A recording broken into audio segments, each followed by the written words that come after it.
Mm.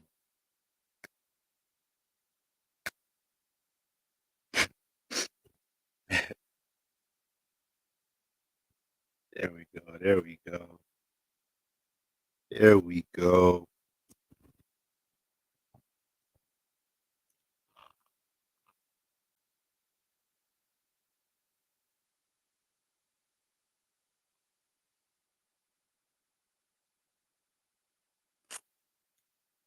Happy full moon, gang. Happy full moon. Happy full moon. Happy full moon. Blessings.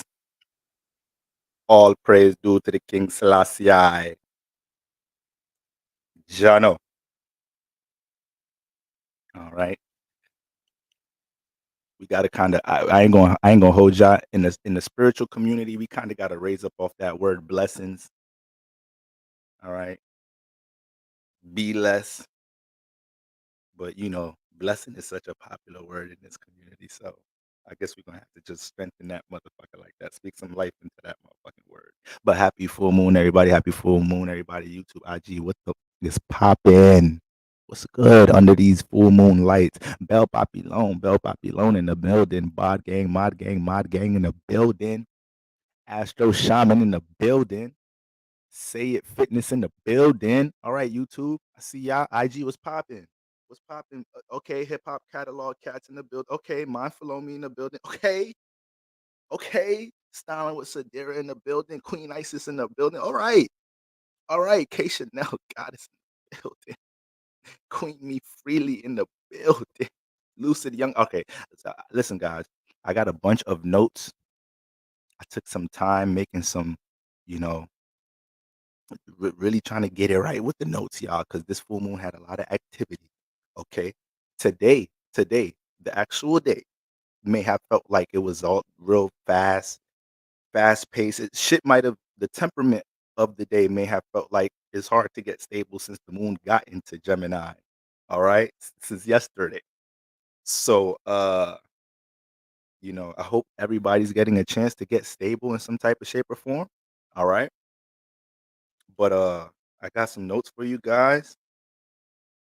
And I just want to bring some clarity as to what you guys are experiencing at the moment. All right. That sounds good, family. That sounds good. All right, let's get right into it. Now, family, you know what? In my head, I said I wasn't gonna go through, the general aspects of the full moon, and I was just gonna dive straight into uh I was gonna dive straight into the influences for all signs. But just in case nobody saw the video that I posted, just in case nobody saw the video that I posted earlier, and just in case somebody watches this video and then they're like, damn, Bora, what's the general moon breakdown? They gotta go to all the way another video. So let's hover over it real quick. All right. So straight to the specifics. Full moon in Gemini. All right, peaking at 16 degrees tonight. Now, guys, like I said in the video earlier, universe is working in divine ways right now. We've had Mars in Gemini since August. It's been retrograde. So it's been swimming back and forth. Appreciate you, Amy. Appreciate you, Amy, for the cash app. Appreciate you, woman. Appreciate all you beautiful people in the building today. We're gonna get into these energies, all right? So, um, guys, it's so crazy with this full moon peaking at 16 degrees with Mars. Like, guys, you guys really have to think about this. Mars in retrograde been swimming back and forth in Gemini, been all over the place in Gemini. We just happened, just Mars, like I said, Mars could have been 15 degrees. It could have been 14 degrees. It just happened to be 16 degrees at the same peak of the full moon. So this is what I was trying to tell y'all. Universe is sending a strong ass signal out around these times, moving into motherfucking the rest of Sagittarius season and 2023 to let us know, keep compromising with people that have nothing to do with your purpose and see what results you're going to have with your aspirations. Keep allowing yourself to float in your social life. Keep allowing yourself to keep any motherfucking influence around your close surroundings and see what results these bring. We are only the product of the people we're closest to. Gemini doesn't just represent all any form of relationship. It represents close relationships, close friends, siblings, distant relatives, the best friend that you done had since 5th, 6th grade, the one that know all your darkest deep secrets, that friend, the motherfuckers you texting the most, all right? So, uh, sometimes a lot of us, we're open-hearted, we wanna help uplift others, and that could lead into us being too passive, too open, just allowing any relationship, partnership to be developed. Sometimes you gotta be able to look at a motherfucker and be like, "That motherfucker need help, but I don't think I'm the one to help them." All right? I think they may need to get their help from another source. This might really throw me off right now. Okay? You just gotta say a prayer for somebody and keep it pushing. If you from New York City, you've been doing this since the day you was born. Cause we see motherfuckers that need help in the train station, on the bus, in the sidewalk all day, every day. Motherfucker be like, I gotta get to school. My mama told me don't be fucking around with these motherfuckers anyway. These niggas is crazy. If you live in the inner city, you was taught this is what you grew up on, knowing how to walk straight. Forget the peripheral like a motherfucker. Walk straight. Go to school. The criminals, the store where these gangsters hang at, the drug deal, straight and narrow like a motherfucker. All right, but all right, don't take my advice too literal. If y'all see motherfucker that need help, help their ass. All right. But with all of that being said, guys, all jokes aside, with Mars having such an influence. See, I joke too much. Sometimes I gotta make sure a motherfucker ain't taking the jokes too literal sometimes. Like, you know what, boy? Yeah, word. The homeless nigga asked me for 10 cash this morning. I told that nigga, "The fuck out my face." I don't know what these niggas be entitled. Like, damn, bro, you can't. God damn. That was God. You ain't know that. That was God seeing if your ass was gonna be a humble spirit. You don't know who be in them vessels. Better, you got an extra 10 cash. You know you could feed somebody today. You know you could. We don't need to know what this homeless person has been through. Kick over the goddamn $10. Let him go get a little Subway, little foot long from Subway. Get about two little Chick-fil-A sandwiches. I don't know what the prices on Chick-fil-A sandwiches. Probably get you a nice little sandwich, fries, and a little milkshake on the side. Stop being greedy, y'all. Okay? We got to each one teach one. We got to help another. All right? Now, back to Mars, single-minded head ass in Gemini. So, with all of this being said, we just been spending all this time with Mars being retrograde. Mars being retrograde in Gemini. So, we're just seeing how we're going through all these transformations in the past couple of months, seeing how our individuality isn't accepted or received amongst our close friends, our siblings, relatives. And it is not saying that we got to stop being friends with our friends. It's just saying, like, okay, I know I have these intentions, these goals, these aspirations, Mars energy, but I'm just realizing who don't support them, who ain't trying to hear about this shit, who I can rely on when it comes to things, participating around these things, and boom, you feel me? Now you have more clarity. Now you don't come off as a burden to somebody else like, damn, I ain't got no support system. I ain't got this, that, and the third. Like, I ain't gonna hold you guys. I love all of y'all, but that's an excuse we cannot get comfortable with. I never had a support system. I never had somebody in my corner. Sometimes that could be a huge influence in somebody's life. But what happens if that support system never kicks in? How are we going to be our own personal support system? You know, how we have to find ways to be our own personal support system. And sometimes that's the hardest shit to fucking do. Sometimes it's hard to keep your motherfucking awareness, your focus, your emotion, your intention on a certain outcome that you're trying to have play out in your life and be able to concentrate on that without no support, without no relatability, without nobody seeing the shit, nobody to talk to. That's some of the hardest shit in the world. But God be with you. That's what y'all forget. Ain't nobody in the third dimension with your ass, but God with you. God is with you. All right? The guides is with you. Some of y'all are familiar with that get hands on with your altar work. You know your guides with you. Listen, guys, this is the spiritual community, y'all. All right? Everybody in here spiritually inclined. We got to be able to embrace these tough challenges and battles in our life. All right? You have to be able to flex that spiritual muscle from time to time and be like, yo, fuck it. Shit. I'm not even about to blame the third dimension for nothing. I already knew I had to move through the trenches when it's time to create, do this, that, and the third. All right. Some of y'all around this time, right now, around this time, are realizing how much people are not reliable and how you may not be able to be reliable in a certain situation because it doesn't pertain to what you're trying to build, where you're trying to walk and go. And you got to tell another motherfucker, find a substitute, find somebody else to date, find somebody else to do the business with, find somebody else to buy the house with, find somebody else to do this business project with. So some of y'all are having to learn to reject and detach right now. It ain't just so much about, you feel me? So it's a lot going on in the name of motherfucking Mars and Gemini conjunct the moon and finding where our individuality best fits in our relationships. It's not a time to hold resentment towards anybody because they're not giving you support. It's not the time to play victim mentality. We're not doing that, y'all. We too spiritually strong and aware to be playing victim in this realm. We know shit is not fair all the time. We know we don't get what we deserve all the time. Excuse me, not what we deserve, what what we think we deserve. Let's say that, because you always get what you deserve energetically, spiritually speaking. What you think you deserve. The support you think you were supposed to just have.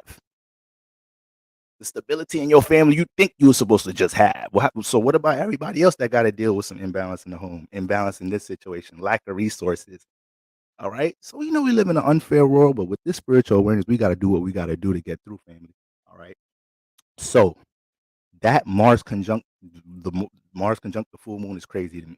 It's just crazy to me how much of the emphasis this energy is right now. We haven't been going through all these back and forths, transformations and changes within our relationships with Mars retrograde and Gemini for no reason, guys. So right now, this week could be the peak of a lot of these things. Whether you end up just lashing out because it's been pent up energies within your relationships, friendships, partnerships, and keep in mind, guys, as we go through this live stream, when I say relationships, don't condense none of this down to intimate relationships. We're dealing with all type of relationships right now. Partnerships, communities you guys are a part of, family relationships, your roommate. We're dealing with all relationships right now. All right.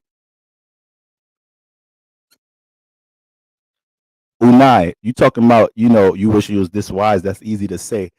How many times you've seen me come in here and talk about like, hey, y'all, these past 2 months been rough as a motherfucker for me.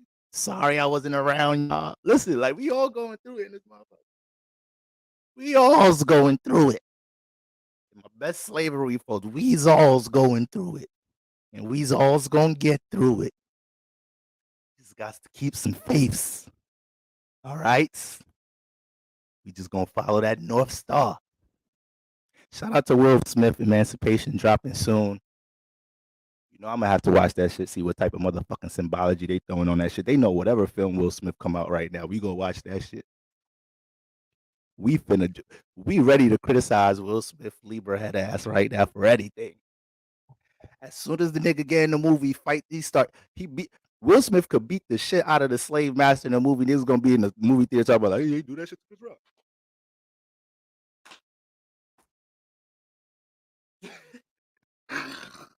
You doing that shit now? You doing that shit now? Shit. He could have said that shit for the white man. Why you gotta do all that shit? We ready to revert that shit back to some other situation right there. All right. But listen, y'all. Let me not drag Will Smith. Let me not drag his ass too crazy right now. Shout out to all my Libras in the building. Okay, so look, we got the Sun conjunct Mars. Boom, you already know what's going on with that. Any placement between 13 and 20 degrees of a mutable sign. Any planet between 13 and 20 degrees of a mutable sign, you guys are going to be picking up this energy the most. All right. Any planets between 13 degrees, Sagittarius, Pisces, Virgo, Gemini, y'all ass might want to just stay in the house and relax. All right. Don't overwhelm yourself. Don't overwhelm the mental body or the heart chakra with a goddamn thing this week. Y'all ass need to be having conversations with self before you have conversations with anybody else because we don't know what y'all might push out. You got motherfucking mutable sign, relative, partner, co-worker. Let they ass do, let's you see them tweaking, let them get their shit off. All right. Cause they needs this right now. They gonna have the longest readings in this motherfucker. Some readings gonna be longer than the others. They shit says lengthy. I done ran out of pages fucking with the mutable signs. How to open up a whole new notebook and all that fucking with y'all asses. All right. So put your praise in the air, put your good graces in the air for my mutables. All right. Once again, shout out to everybody on YouTube. Shout out to everybody on IG. Kiswani, what's going on? Jacqueline. Jacqueline, I might have to throw you a wrench, baby. All right. Miss Pisces, Christina Crawford. All right. Now listen up, listen up, listen up. So we already know the full moon, we know it's gonna oppose the sun, right? We know it's always gonna oppose the sun. So right now we got to get the emotions and the actions on the same page. So this is what's bringing that clash of beliefs within relationships. Okay. And one thing about the sun in Sagittarius, once again, Sagittarius has really high ideals. This is the archer. So when it comes into their goals, their belief system, they could be gassed up very high in it. All right. And I'm not saying that to be negative, but obviously we know how that can be negative or how it can be positive.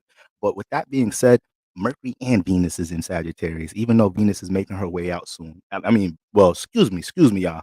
Mercury was in Sagittarius, moved into Capricorn yesterday. All right, and Venus is making her transition out of there pretty soon. So it was easy for us to be all up in our own ego, all up in our own shit recently, for real, for real. So I hope we're self checking ourselves. Motherfuckers was telling motherfuckers, your God ain't shit recently. Your God ain't got shit on my God. Your religion ain't got shit on my religion. You trying to force spirituality and astrology on your siblings and cousins and your partner and shit. Some of y'all asses ain't see the second, third date because you started bringing up too much esoteric shit on the first date. Yeah, I know that pic with that chick sitting there like me on the first date talking about astrology, metaphysics, the occult. That was some of y'all asses. All right. Because with the friction between Mars and Sagittarius, anything that's opposing Mars, we have the potential to do it forcefully because we're thinking that's the right way to do it. Once again, oppositions mean these two energies are clashing with each other, but they're pulling on each other though. We have to make sure when they pull on each other, it's a complement, not just a bad clash. But whenever we have a planet opposite Mars, this goes for everybody that has planets opposite Mars in your natal chart. All right, this is to help you understand this aspect. When you have planets opposite Mars, in our spiritually, we're like, okay, we have an opposite alignment. Two parts of my energetic body, my spiritual body are at clash. So I have to learn to get them on the same page. So when you're learning to do these things, sometimes you may, you know, over rely on one of the energies. So if you have opposites to Mars, you may do something real forceful right now. So when it comes into us expressing our ideals, anything dealing with spirituality, throughout the whole first half of Sagittarius season, we were very prone to be forceful on people with these things or manifest people being forceful with this shit on us. You feel me? Yo ass date. Look, the shit deep. Y'all, some of y'all dating somebody right now, and they trying to force a relationship ideal on y'all that y'all don't want to participate, and y'all dead ass is trying to see like, okay, I never thought I could be in a polygamous relationship. I never thought I could be in this type of relationship, but this is really making me uncomfortable. But I'm considering it. Like, if you don't get out the sunken place, you know damn well you can't be in no fucking polygamous relationship. Your ass gonna be sad, depressed. You gonna be hurt. You gonna be jealous. Real motherfucker is charming. We charming and articulating ourselves so well, getting people to see this, see your belief system. So don't be letting your partner, or the motherfucker you dating, just charm you and just talk some shit. Sounds so good, motherfucker talking right to your sacral. It ain't trying to talk. Listen, listen, y'all. Stay stable. Stay in the present. These communication energies is they moving crazy right now. Motherfuckers is trying to convert y'all to all different type of shits right now. It's deep out here, y'all. All right. So look, uh we have to find that balance between, valuing other people's perspectives and beliefs and knowing when to be like, all right, you're not into astrology. I don't give a fuck. All right. I'm not about to force this shit on you. I seen a post. I seen somebody post some shit talking about like, yo, we don't give a fuck if you want to go 50-50, 70-30, or 60-40 in your relationships. You go find that motherfucker and do that. That I seen that post. I said, yo, this post is the answer to the stellium and Sagittarius opposite Mars. We don't give a fuck about your relationship intentions or people trying to force their relationship ideals on the world. You find out what individually works for you and go find that motherfucker. You want to be in a polygamous relationship? Go find them 2, 3 hoes. You want monogamy? Then you stand on that and be an example of that. You don't know what the fuck you want? Let a motherfucker know you don't know what the fuck you want. All right? Don't be acting like you know some shit or you down to do some shit. You know damn well you know what the fuck you want in your relationship. Like, your ass wake up Monday morning, want to be polygamous, wake up Tuesday morning, you want to get proposed to. Wednesday, you want to break up with the motherfucker. Thursday, like, get your shit together. And if you don't know, just stay in your own zone till you figure it out. That's the problem with some of y'all. Y'all know y'all be having some chaos going on and y'all willingly go into relationships and y'all just, you know, you got some shit to take care of and your ass is just walking somebody into a blind. You need to be by yourself. You being selfish right now. You seeing potential dealing with this motherfucker over here. You need to tell this motherfucker you ain't right. Give me to the end. Come back when Mars go direct or some shit. Come back next summertime. Come back 2023. All right. If you still want me.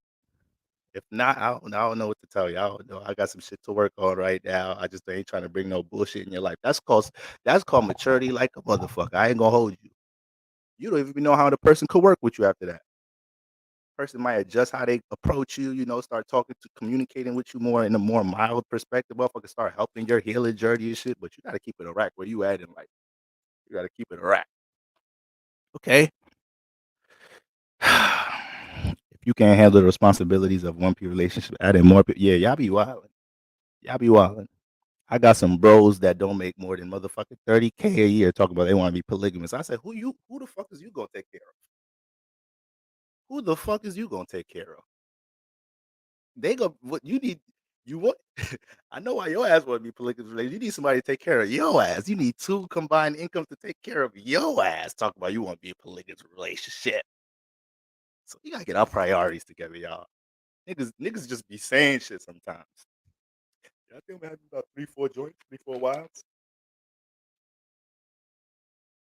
3, 4 wives. Nigga, you ain't even got one house. You ain't even got one apartment. Last thing I know, you still in Mom Duke's crib talking about 3, 4 wives. They gonna move in that motherfucker? Mom Duke's letting that polygamy rock in I know Mom Duke's not letting polygamy rock in the crib. Hell nah. Got fellas, gotta get your priorities together, fellas. Be out there sounding crazy. 3, 4 wives, because you gonna take care of them with give them this guidance, spirituality. Yeah, that ain't gonna cut it. You gonna need more than astrology and teaching them. That ain't gonna cut it. All right, shit. Anyways,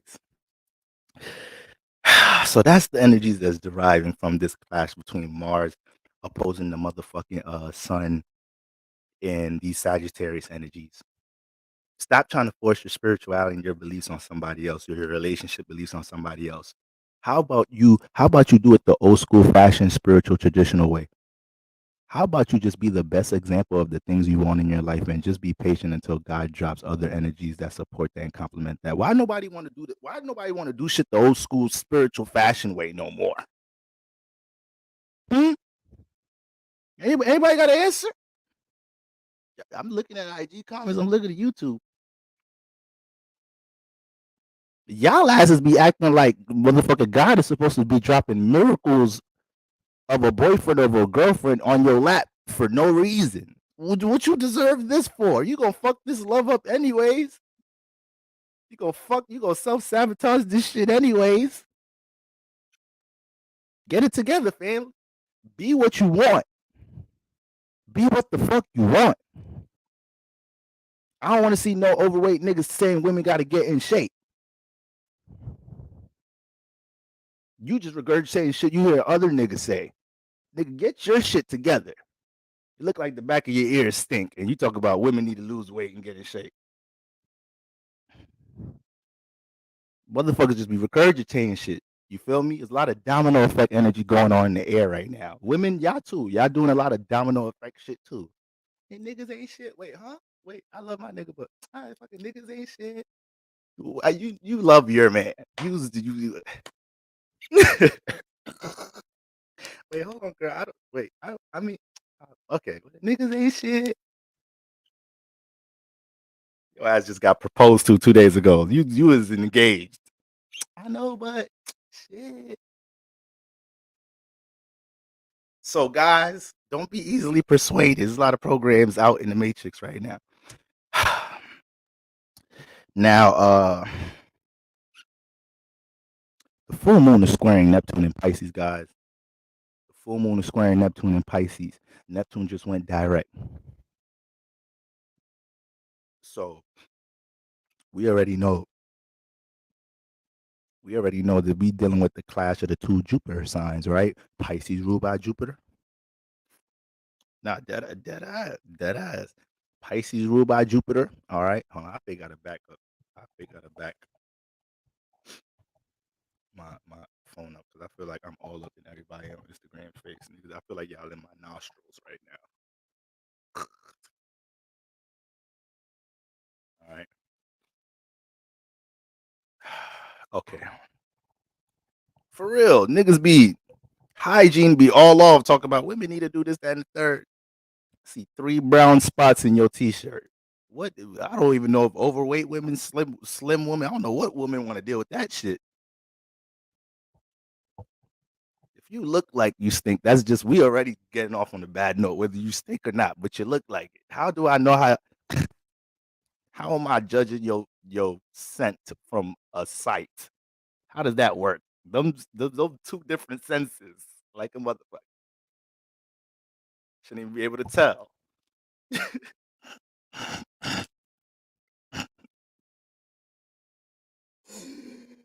Yo, yo, y'all crazy, man. Anyways, the motherfucking full moon square Neptune and Pisces, guys. This is gonna have a lot of us kind of delusional right now. All right, it's just the facts. Mercury square in Neptune, and the full moon is square in Neptune. Be careful of your delusion. And y'all gonna try to force y'all delusion on others too. This is the real way relationships is supposed to be. No, no, it's not. No, it's not. Don't try to just say that like, no, this was unfair. What you're talking about, you're taking advantage of what you're talking about. You're lying. This ain't nothing like it's supposed to be. That is an illusion in your head. What you're trying to force on me. All right, full moon square Neptune and Pisces. We got to learn to see the faith. I mean, we got to learn to see the potential in what something can grow into. All right, but that comes with a sense of compromise at the same time. If we're talking about relationship activity, okay, you can't be looking at the potential of what something is growing into, and your partner looking at some whole other shit, and y'all thinking y'all finna meet that shit at some point together. No, that is called delusion. It's called delusion.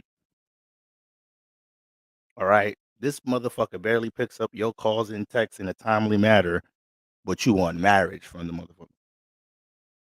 What's going on right now? I don't know. If you ask me, I don't want to shoot your spirit, but if you ask me, I don't know if y'all on that path yet. Okay. So guys, let's be careful with the delusion. Should ask yourself, do I deserve this? When it comes to things we're yearning for right now, there's a little bit of entitlement energy in the air. I ain't gonna hold you. All right. So boom, Moon square Neptune and Pisces. Okay. Be careful not being caught up in the potential or the imagination of what could be. Okay. Like I said, you're trying to manifest a certain reality, but you're not even paying it to you trying to manifest a certain potential or the imagination you see of this relationship or even a personal endeavor. But your ass, the way you looking at the realistic foundation and shit right now is just off. You just disregarding the shit. All right. And exercising discernment between what the reality is towards what you're working on. Kind of the same thing. All right. Now, last with the aspects, Moon trine Saturn Aquarius. This is the one alignment. Listen, my new nickname, Big Poppy Saturn. Big Poppy Saturn's nephew. Get it right. All right. I'm gonna drill that in your head because it's Big Poppy Saturn energy over here. And I love this transit for this time. It's a lot of chaos going on in the world. It's a lot of motherfuckers we really don't know what we doing in our relationships. A lot of people waiting for their partner, somebody to call them tonight. You still don't know what you're gonna respond, say to this motherfucker. But listen, full moon, trine Saturn. This is all we needed to just bring some stability in the room. Now it's sweet water too. It's sweet water boil too. Don't get it twisted, Bell.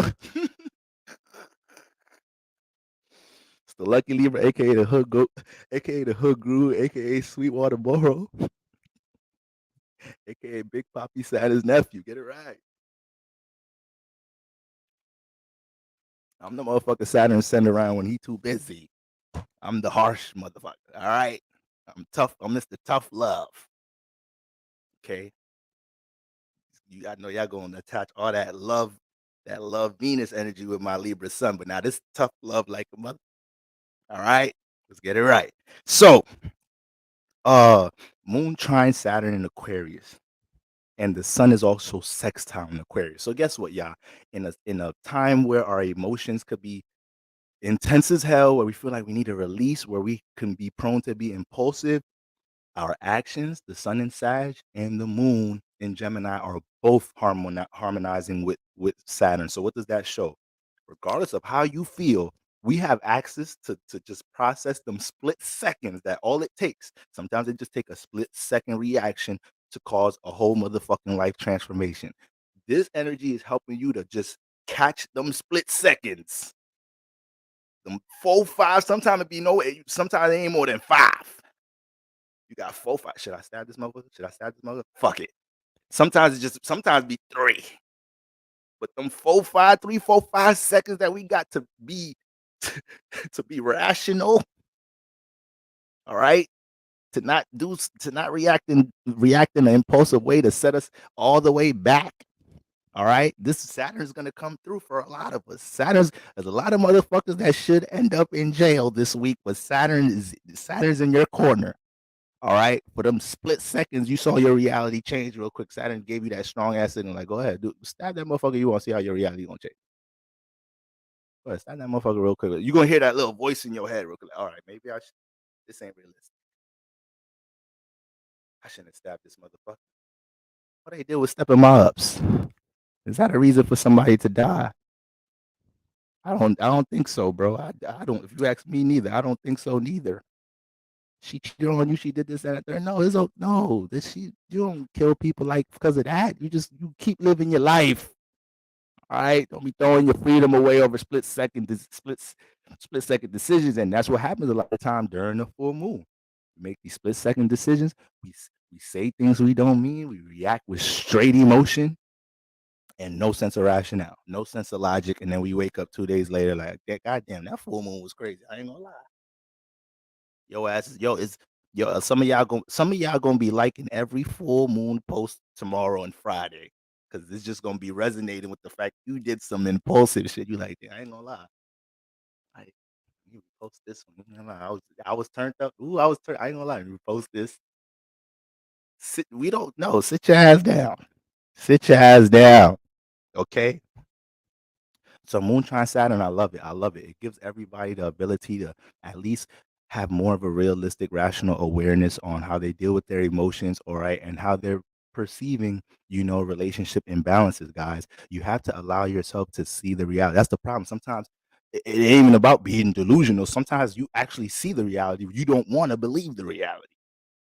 I guess that's being delusional too. That might be being delusional too, right? You don't want to believe reality. Yeah, that's yes. But I just feel like some motherfuckers don't even have reality in their sight. Some motherfuckers don't even have reality in their sight. All right. At least it's gonna be in our sight and on our hearts around this time. Okay. So guys, that's what we got going on. I'm going straight into my notes. I already side talked way more than I wanted to, y'all. All right. So I gotta get straight into these. Like I said, some of these notes is gonna be longer for certain signs because some of y'all is dealing with a lot of activity. Okay. So first I gotta start with my mutable placements. These the ones that need this word the most right now. All right. And these the ones that this shit is real lengthy. Okay, so Sagittarius suns and rises. We starting which I where my Saggies at.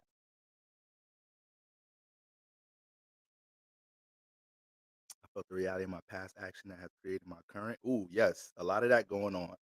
A lot of us realizing like, damn, I'm here because of these past circumstances. Mars retrograde, so the moon is pulling on past scenarios, past relationship experiences, guys. This is not to sink into them past experiences.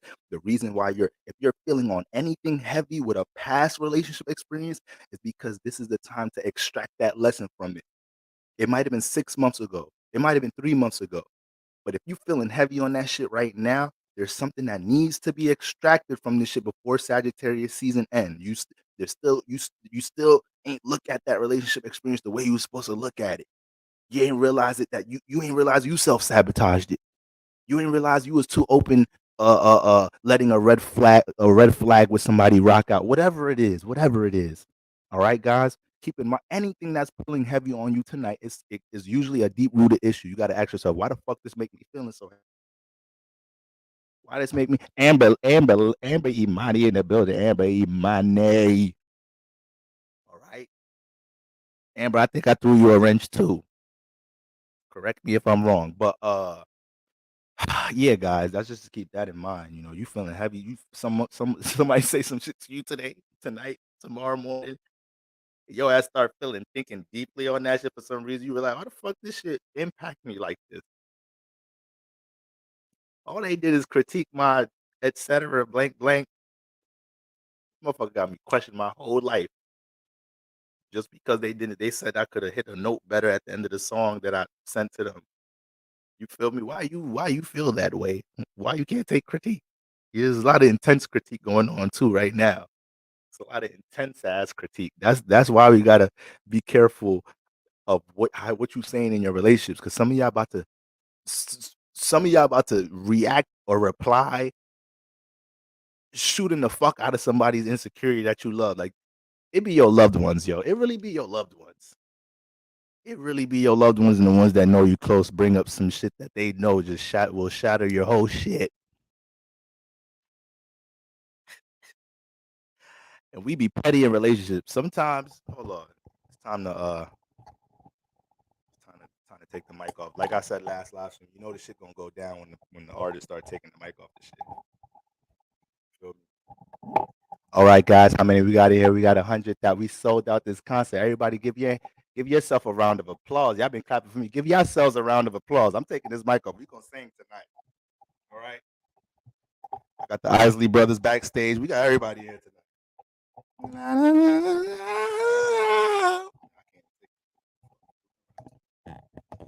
right, guys. I'm about to.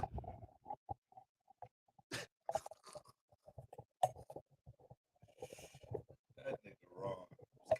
Like cheating with everybody. I'm about to fuck this bitch. She got me fucked up over this fool. All right. Damn, Ron. Every full moon, your bitch sleep with some you. I don't know. I don't know if it's that. I think it's a you problem. That's what everybody's with your. I don't even know tomorrow. It must be the seventh house, Chiron. All right, Ron, sit your ass down, Book Arena. I can't fuck with you. Sagittarius Sun's rising. Sagittarius Sun's rising. Sagittarius Sun's rising. Let's get right into it. Listen, you already know it's your time to shine. Hold on, I need IGDC. You already know right now is your time to shine, right? It's your time to shine. But listen, you may feel like this is a time where you can, somewhat settle down and look at the long-term potential of relationship experiences that you got going on, partnerships that you're involved with right now. A lot of these things may have been moving really fast coming into Sagittarius season and through the course of Sagittarius season. All right, guys. Example, even in your dating life, you may be dealing with somebody that you like right now. You dating that shit is moving a little too motherfucking fast. All right.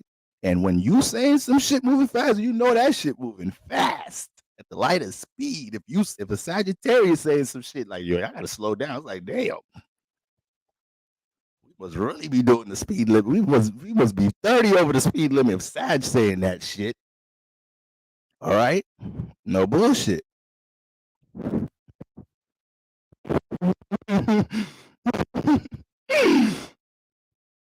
All right. So this is actually a time where you could feel somewhat settled because the emotions are high. You're gonna feel like you need to be in the present to make sense of your emotions right now. So that's one. All right.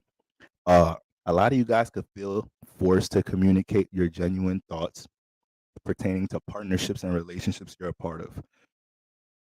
And you can't run from that right now, Sagittarius. Like, don't make shit sound good. See, I'm a Libra. We be doing that same shit. Sagittarius, y'all be doing that shit too. They be saying Libras, we just be saying shit to make it sound good. Sagittarius, y'all be doing that shit too sometimes. I ain't go front. Sometimes I would edge y'all being more blunt and direct than us. Okay. But shit. Sagittarius will smile in your face and ghost you like a motherfucker too. All right. That's why we some of the best buddies, sextile buddies. We be ghosting motherfuckers and we be laughing about that shit in the group text. Evil, just evil. But anyways, this is a time, Sag Sun, Sag Risings, okay, that y'all ass need to embrace any motherfucking situation where somebody wants to know your genuine thoughts and emotions about what's going on with a relationship, partnership you may be in. This could be a business situation. This could be an intimate situation. But let's not just try to say whatever to make that shit sound good because it's gonna come back around. Sag Sun, Sag Risings. All right. And the guy that I'm talking to is a Libra Sun, Sag Rising. God damn. Might be too much charm for you to handle. I don't know. Some alignments you can't not like them. That's one of them right there. Sag and Libra in this, you just can't not like. See, I'm a Libra, but I'm a Capricorn moon. There's a whole bunch of shit you could not like about me. All right, he was kind of charming, but he take forever to text back. I'm good. that's it. Off rip. Off rip. I'm the type of nigga text you back 2 weeks later, reply to the shit like ain't shit happened.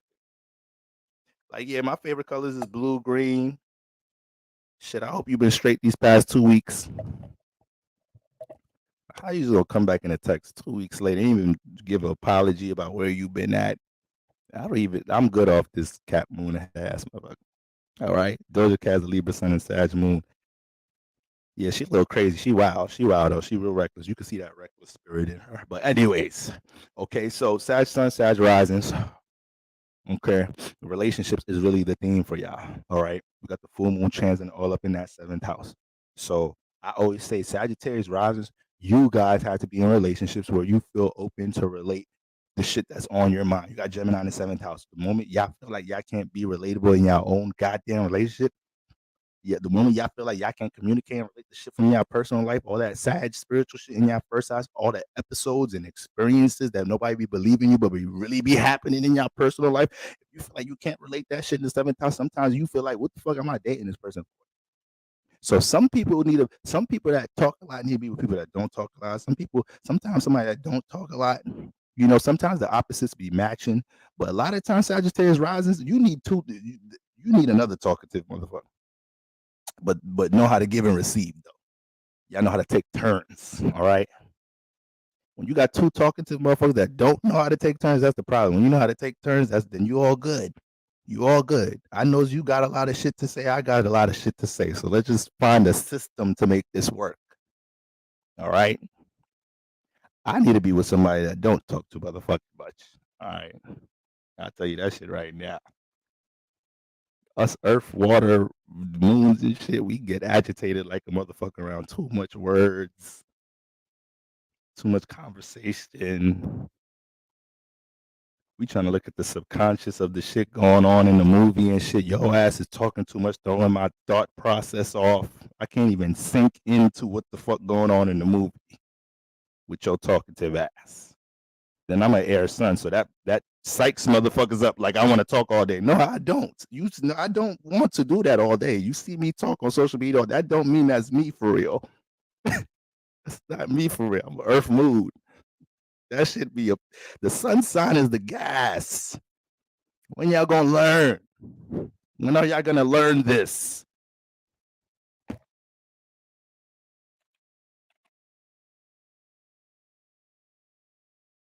Sun sign is the gas. None of that ain't none of that shit real. Ain't nothing with the sun sign real. All right. You know how you know nothing with the sun sign is real? You want to know right here? This is simply how you know right here. Because your sun sign, you try to do that shit sometimes. You want to be seen as your son sometimes. Your moon, it ain't, you don't never think like that. You never think like, I want to be perceived how my moon is, or no, because you are your moon. Your moon governs everything. So you are this. You got planets conjunct your moon. This is how you naturally react and naturally process things internally, whether somebody's watching your ass or not. Planets conjunct your sun, your ass wake up in the morning trying to push that motherfucker out. You feel me? So stop letting people sun signs psych y'all up. It's just covering the moon. It's just covering who they ass really is. I'm telling y'all. We got to get it together. It's 2022, y'all. So Sag Sun, Sag Rises, make sure you are in environments right now where you feel like you can freely relate what's going on in that first house in your seventh house. All right. Okay. Right now, y'all got to make sure y'all don't fall into situations outside of intimate relationships like business partnerships, any type of collaborative efforts. Y'all got to make sure y'all don't passively let yourselves fall into situations where you have a lack of a say so. You have a lack of creative expression like a motherfucker. All right, because you might see the bigger picture and what could be created, with the potential of this collaborative effort, this business deal partnership. But don't underestimate the fact that this motherfucker want this much control. Order is Mars in your seventh house. And that's the thing. Mars in your seventh house has been trying to teach you this since it's been here. All right. We know Mars don't play in that seventh house. Mars don't got time in that seventh house. So that's why it results in y'all being a bit more less tolerant of things these past couple of months in y'all relationship life. And y'all need to keep it that way. Because Sagittarius, y'all be a little bit too open. Y'all be a little bit too open in the seventh house with Gemini there. Date anybody. Bring anybody home sometimes. Go to anybody's house. Sit your explorative ass down. Sit your adventurous ass down. This is a serial killer. And you in their crib. First, right after the club. Yeah, you gotta play. Yeah, we out to your place. Shit. This is a serial killer. Sagittarius rising. Use some discernment. So Mars been sitting y'all down in the seventh house, showing y'all what type of shit could be manifested when you're too swayed by the intention of another motherfucker. All right. That's why since Mars been retrograde, all that shit been replaying like I knew I should never went to their house in the first link. All that shit would have never happened. Start replaying all of that shit, all of them impulsive ass relationship decisions, all that. I call it impulsive openness. I know there's another articulate word that could define both of that together, but I'm a hood astrology. Y'all work with me. Work with me. You feel me, Sag? So Mars in that seventh house is definitely, Mars is the opposite there. So, you're going through a lot of relationship transformations, and a lot of it is because you're learning how to have more discernment with who you involve yourself with here. Mars doesn't have the time to be dealing with everybody. Mars don't have that type of patience. So when it's in the seventh house, this is the energy you're supposed to be displaying, having more discernment and tolerance with who you relate your time with, Sag rising in that seventh house. All right. On God, this is why I've had the same type of dream 7 times. It may be a reoccurring thing. Sag thinks they can make it work. For real. Let me sit the fuck that. For real, y'all. All right. Now I love me a Sagittarius Gemini rising. I love y'all because y'all asses keep it ain't no dull vibe around y'all. It ain't no low, heavy vibe around y'all. Some of the most uplifting people. We be needing y'all at social events. We be needing y'all in community. We be needing that. All right. But this is what Mars is going on. Well, the moon is going to be picking up on these energies some more. Now that is conjunct Mars. So like I said, that reflection on these things. As long as we get the lesson, extract the gem from it, we all good. We all Gucci. All right. So boom.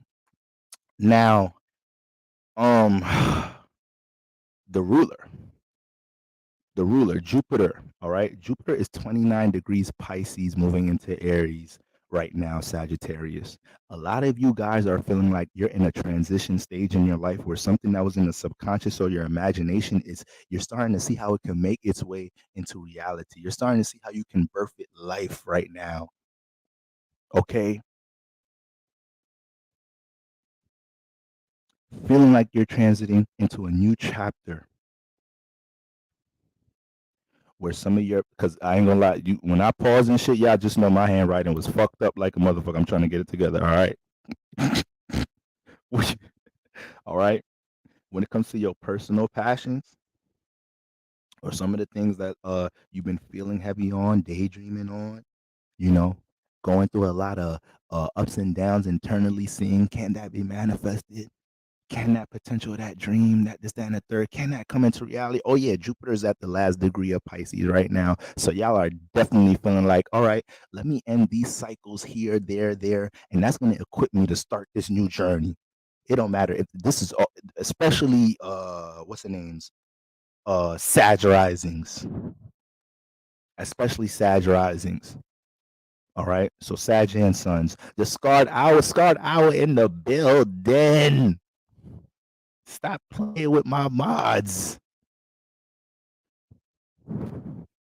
Awaken Phoenix in the we in the building. We in the building. YouTube, y'all coming out. Y'all showing out tonight. Y'all showing out tonight. All right. So boom. So boom. Listen. Um.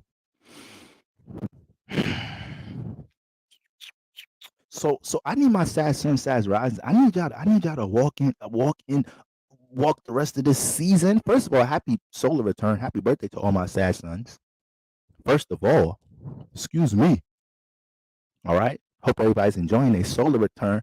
But y'all, with Jupiter being at 29 degrees, getting ready, it's going into Aries. What, one of these days, with the next couple of days or some shit? I'm tweaking. I know I'm not tweaking. This shit most definitely moving into Aries like next week or some shit. I'm bugging out.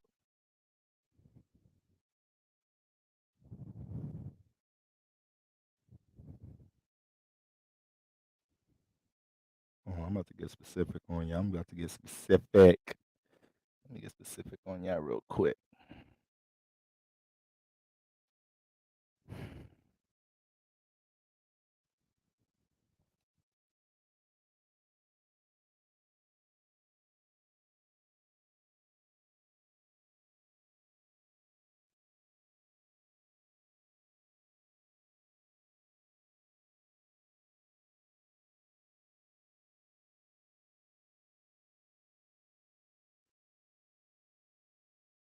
Okay, so yeah. Jupiter's entering motherfucking Aries in what? On the ninth, on the 20th. So so before Sag Sun, Sag Rises, before 2023 even hit, y'all's manifesting a whole new John. So this is why family shit like this is the reason why you have to be careful of how much you put on pause or try to hesitate because of a retrograde. Because you gotta be you don't even know what's going on in your personal transits that's saying no. There's a retrograde in this little area of your life, but everything else is on go like a motherfucker right now. All right, so keep that in mind, Sag Sun, Sag Risings. All right. There's a lot of shit right now that you're experiencing that feels like this is a chance to put an end to this cycle. It's a chance to put an end to this back and forth cycle with maybe a bad habit, with maybe something with my relationship life, with something in my career life. This, that, and the third, specifically if you're a Sag rising, so this would be what? Sag rising, this would be around your fourth. Yeah, your fourth. In your fourth house. You feel me? Moving into the fifth. AKA you done did a lot of recollecting with the subconscious, whether it was relationships, career situations, things going on in the home, whatever that affected your subconscious. And now that you're more aware of your subconscious, mind you, Jupiter transiting your fourth house, that's an exaltation space. So a lot of y'all have major downloads right now, and it's entering the fifth space. So now it's like you're manifesting a lot of situations moving right into 2023 to be an example, to be the light of something dealing with your experience, your knowledge, and what you've gained. Point blank, period. Point blank, period. And a lot of y'all are going to manifest situations to teach about things dealing with your creativity. All right, guys. So keep that in mind. All right, Gemini's. Gemini's, where y'all asses at? Damn near wrote out a paper fucking with y'all today, taking some notes.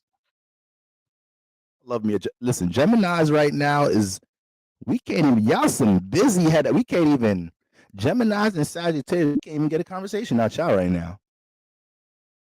I can't even get, I can't, listen, my mom's a Gemini. You feel me? My mom's a Gemini. I called her today. You feel me? You know, my mom Nigerian. You know, they just fuck with WhatsApp. If I call my mom 1,000 times on a regular phone call or text, she ain't never picking that shit up. I call her WhatsApp first dial. Hey, hello, son. You cut your hair. You are looking handsome again.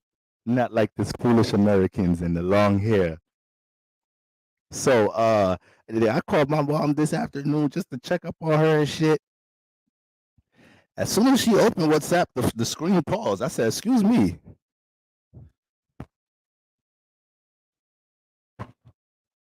What's going on over there?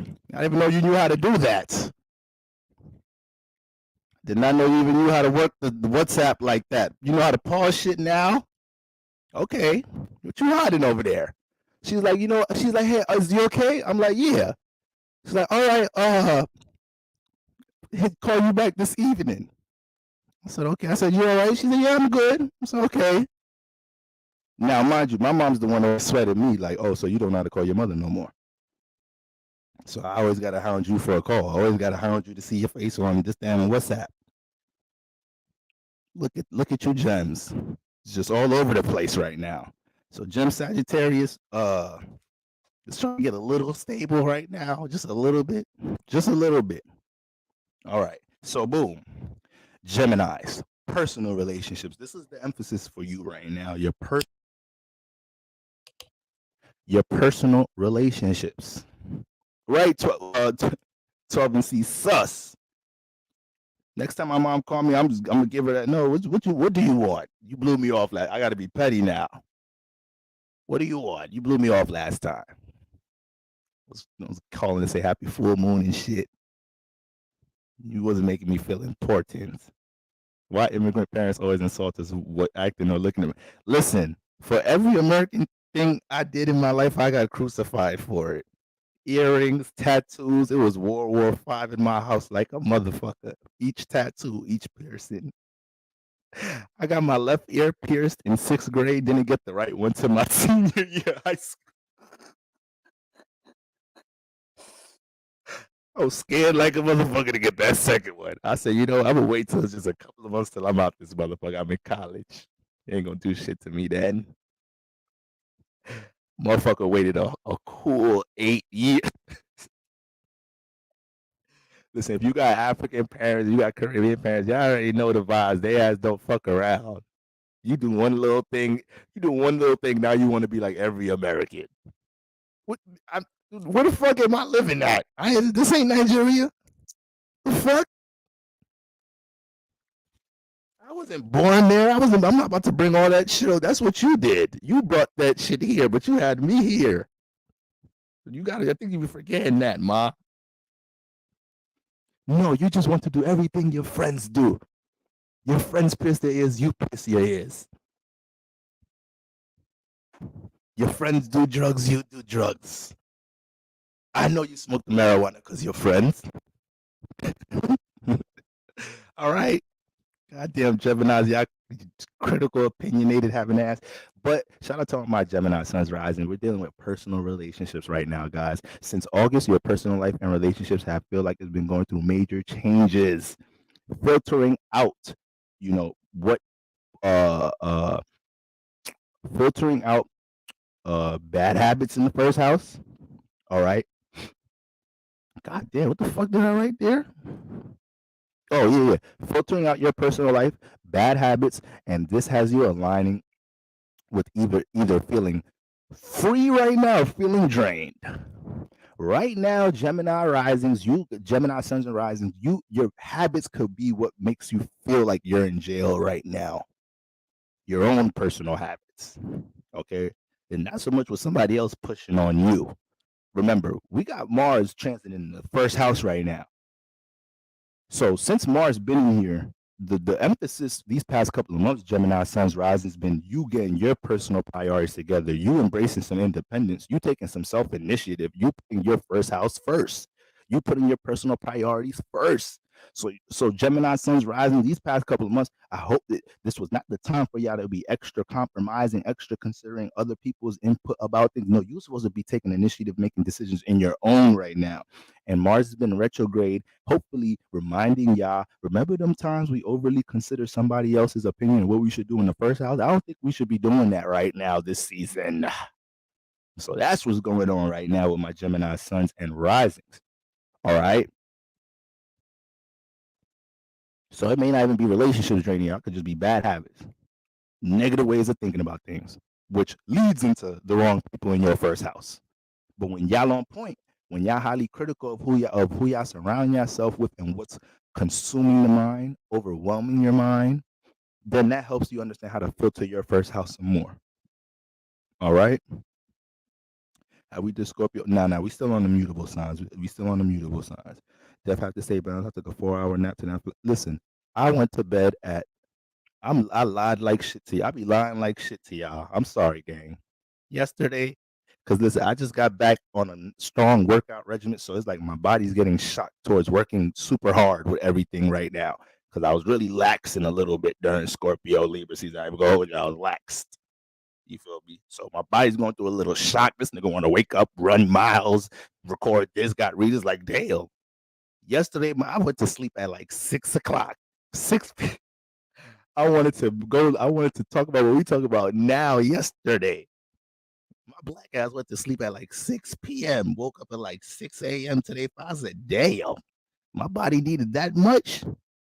It's full moon time. You got to give the spirit and the soul what it needs. All right. So boom, that's what's going on with that. All right. Now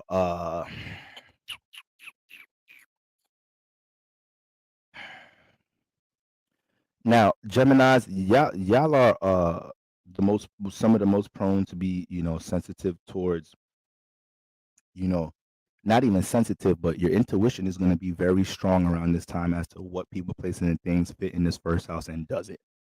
What fits in your personal life and what doesn't. Mars retrograde been filtering these things for the past couple of months, but now we're at the peak with the full moon here. So, times where you're starting to consider why you should keep this habit, this relationship, this negative way of thinking about something you want to grow in your first house.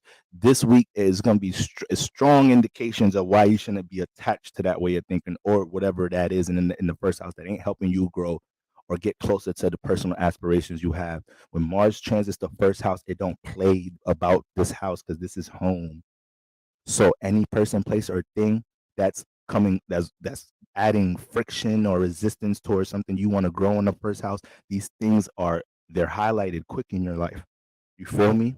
Either you're picking up heavy energy on them, you're a Gemini, so maybe your sibling, close friend tell you about yourself. Like I ain't no friend ever since you let that in your first house. You start fucking with that person that there. You've been wilding. So it's gonna manifest through some type of shape or form. All right. Your intuition is doing numbers here. So you're sensitive towards everything in the first house. All right. You can feel extra restless right now. And one of the most important things is right now, Gemini Sun's rises, y'all can actually drain the fuck out of yourselves trying to communicate and express things to people who aren't even trying to see anything you talking about. You think you got the gift of gab, in which y'all do, in which Gemini's 9 out of 10 times, Gemini Sun, Gemini risings do. Talk the draws off of you, talk you into a negotiation, talk you into all type of shit. You feel me?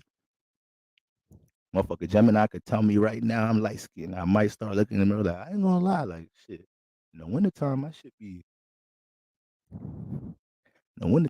be fading a little bit. I ain't gonna lie. Shit. So Gemini Sun's risings right now it could be a business partner, somebody that you're trying to build stability with or whatnot in a relationship, build a stronger connection, and your ass thinking, you know what, I'm gonna get them to see my point and how I feel tonight. No, you're not. Because they're not, once somebody is not invested of seeing and feeling where the fuck you come from, there's nothing you can say and do. And that's a relationship motherfucking issue we all might have experienced in this motherfucker. I just poured my heart out this motherfucker. This motherfucker see me crying, boogers running over my face and shit. Just stood there and just stayed in their own shit. They didn't even because there's some fake tears. That's why.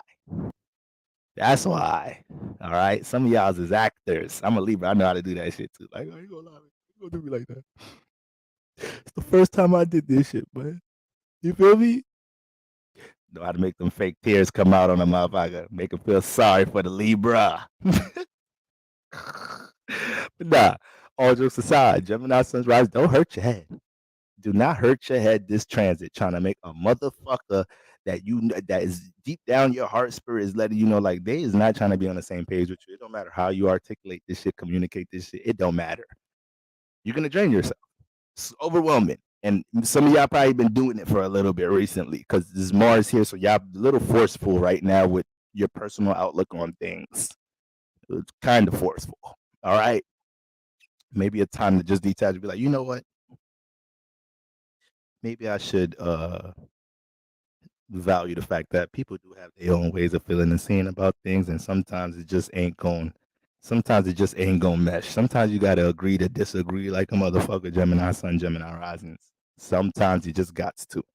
Some of y'all get so used to getting y'all way sometimes in life because you just know how to talk a motherfucker into some things.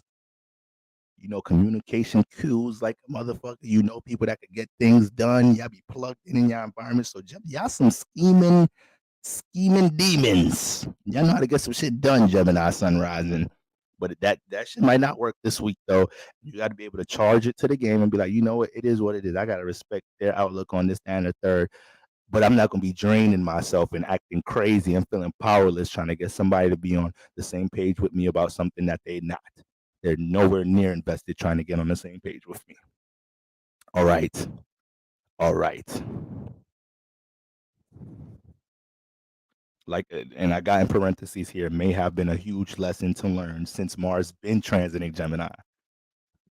Stop trying to force your personal ideals on people, Gemini sunrise. And we know you want to, we know you want to enlighten people. You love to teach people. Some of y'all make the best motherfucking teachers. Period.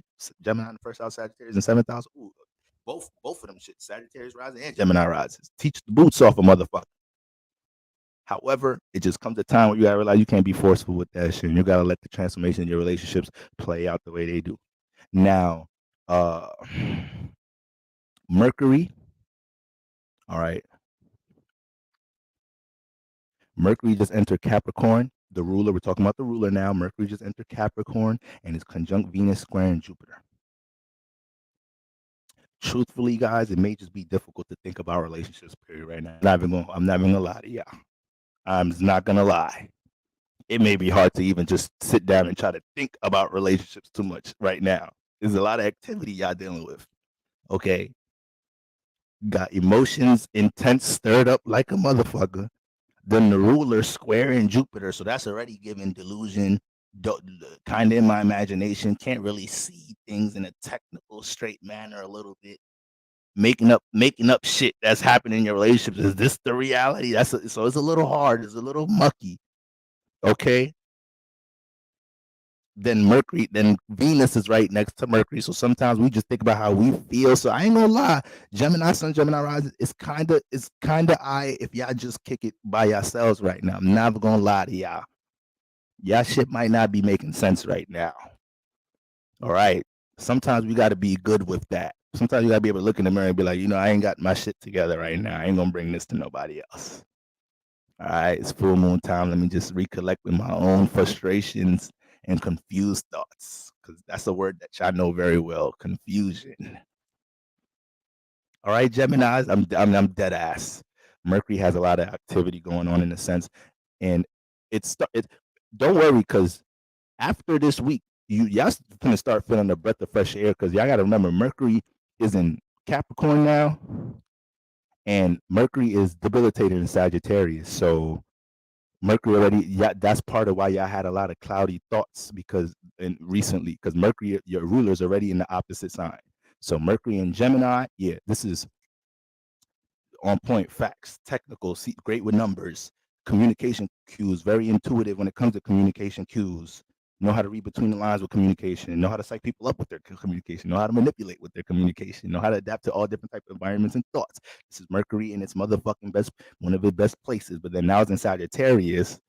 Now it's like, damn, ain't nothing too technical here. Everything kind of esoteric, spiritual, philosophical base. So when it comes to Mercury in the ninth house individuals, Mercury and Sagittarius individuals, oh yeah, it it shit might not even be it shit may not even come down to the facts and logic with them. It comes down to the Holy Ghost. It comes down to what it be coming down to the feel of the thought, what lights the mental body up sometimes. It's like if my Mercury could pick up on the Holy Ghost, if my Mercury could be inspired by some shit higher, the higher power, that's what I'm thinking on. That's what I believe in.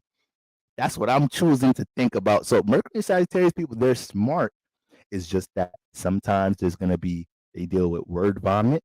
Sometimes they deal with a lot of miscommunication because they may not be able to communicate what is such a high ideal. Everything with Sagittarius high, Jupiter high, the archer. So their mind to be up there in the clouds and it's hard to bring it down. But this is why when it comes into a Mercury and Sagittarius pastor, Mercury and Sagittarius spiritual leader, motivational speaker, artist, entertainer, this is why they'll light the fucking stage up. They'll light the crowd up because it's easier to channel their message through creativity or through expression. Fuck all that super articulate Gemini shit.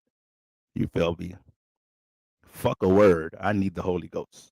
Mercury and Gemini all day, every day. So, guys, now that Mercury's moving into Capricorn, give it once you get into this weekend, especially definitely by the time start next week, y'all gonna be straight. By the time you get into the start of next week, y'all gonna be straight. All right, at least mentally, gonna be able to pick things apart better. You're gonna feel like you back to you mentally. It's just been a little cloudy in Sagittarius. I ain't gonna hold you. It's been a little cloudy for all of us. You feel me? So now, be careful of impulsive situations, impulsive reactions and shit. Right now, we know that. My gems. Okay. Yeah. Right now, it's real easy for y'all to be kind of moving a little high and mighty and delusional too. I'm not even gonna lie. Like I said, Mercury has a lot of activity going on. That could be a little too lost in your imagination or perception of how you think things should be. Like right now, your partner dead ass might not even be on no bullshit. And you thinking they on some bullshit because you just reminiscing on some shit your past partner did to you and shit. So you gotta chill right now. Gotta chill right now, Gemini Sun Risings. Okay.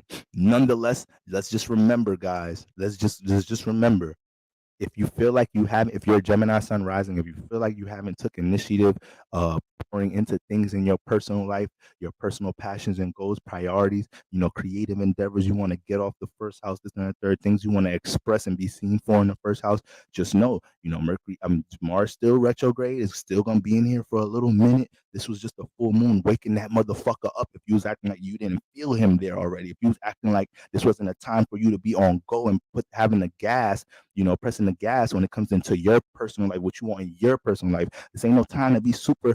You got a lot of activity in the seventh house. I ain't gonna hold you. You got a lot of activity in the seventh house, but by the time the sun, Mercury, and Venus out your seventh house, guess who's still gonna be in the first house? Mars. He's still gonna be there. So make sure we're not dealing with too much imbalanced situations in the seventh house to the point you're neglecting the shit out your first house. Now,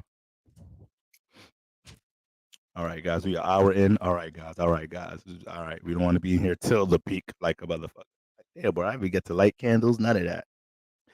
Virgo Sun's rising. Virgo Sun's rising. Okay. Career. All right. Where you see yourself as a member in society. Okay. Projects. These are the emphasis around this time. All these things is on the mind around this time. All right, Virgo Suns, Virgo Risings. The career desires that you put on the back burner are all reappearing right now. They're all heavy on the conscious right now. It's all heavy on the heart right now. Virgo Suns, Virgo Risings. Okay. There may have been a whole bunch of change, a whole bunch of transformation in that 10th house area, period. Okay, matter of fact, hold on, yeah, hold on. Let me see something real quick. Let me see something real quick. And one down. Right. So Virgo rises, y'all got that motherfucking full moon transit in the 10th. See, that's the thing, Virgo rising. This is the thing, Virgo sun, Virgo risings. This is the thing. Hear me out. With y'all having Gemini in the 10th house, y'all whole life, you have to learn how to get a bit more flexible and open in the world. Y'all got to learn how to, y'all be mad scientists in the first house. But when it gets into the 10th house, y'all got to be able to pop y'all shit a little bit. Like, yeah, that shit light. Like, I know how to make bombs and shit.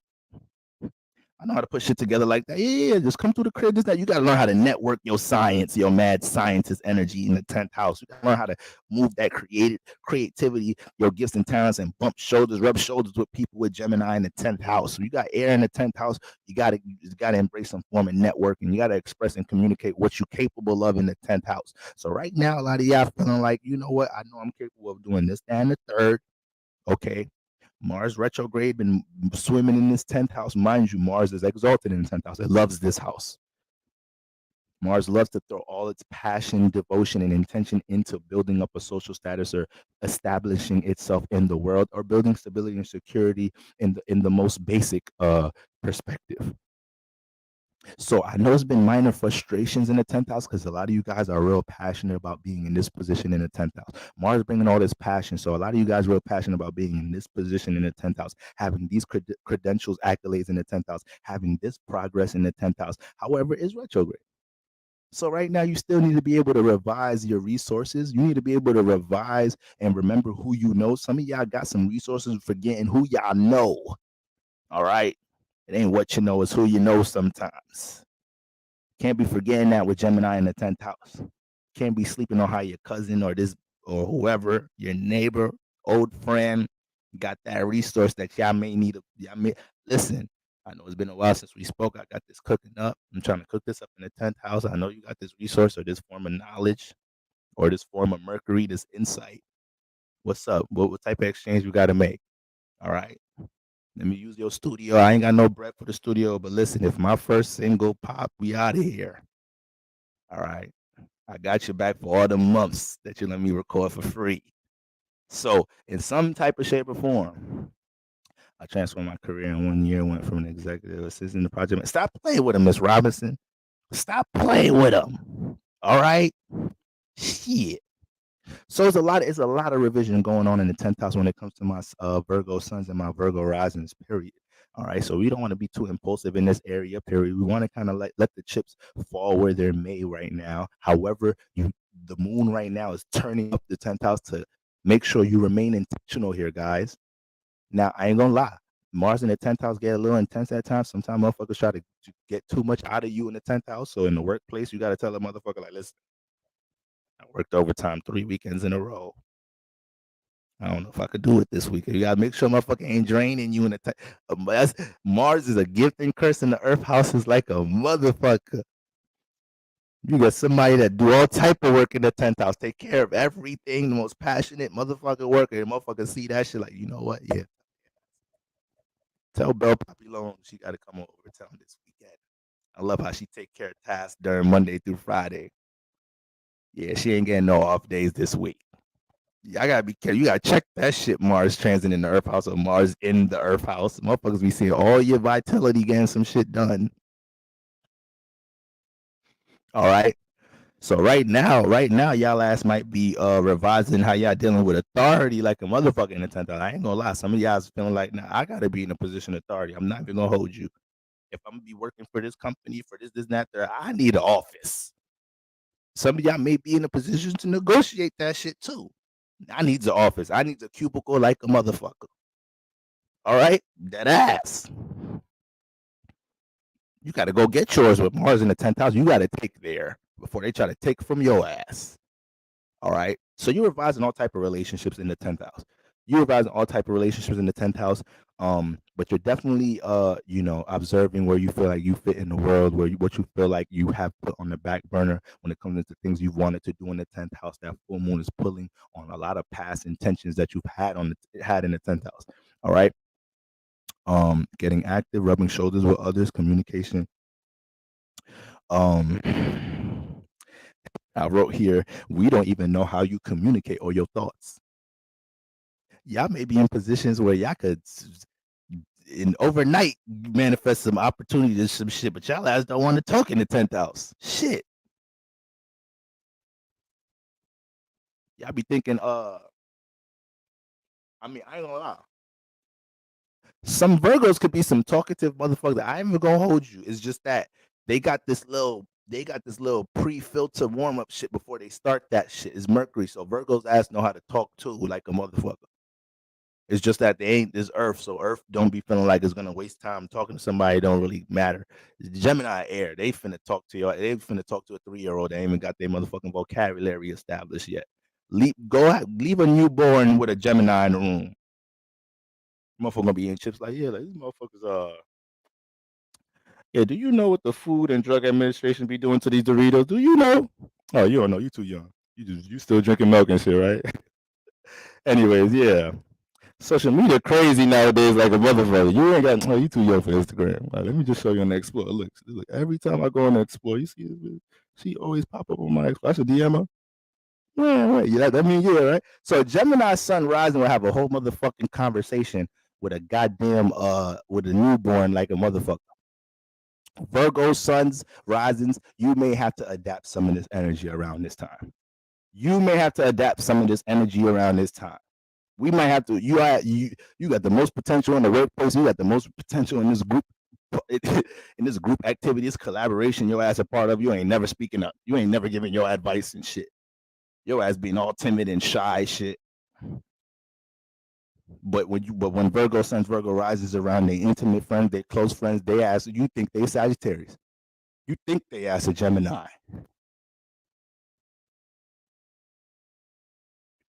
Motherfucker, y'all asses is out of control when y'all comfortable. But y'all be having that guard though. All right. Well, we don't want beware that guard in the 10th house. All right. Beware of that guard. Let's not have too much of that guard in the 10th house. This will hurt because Virgo energy is naturally introvert. Right.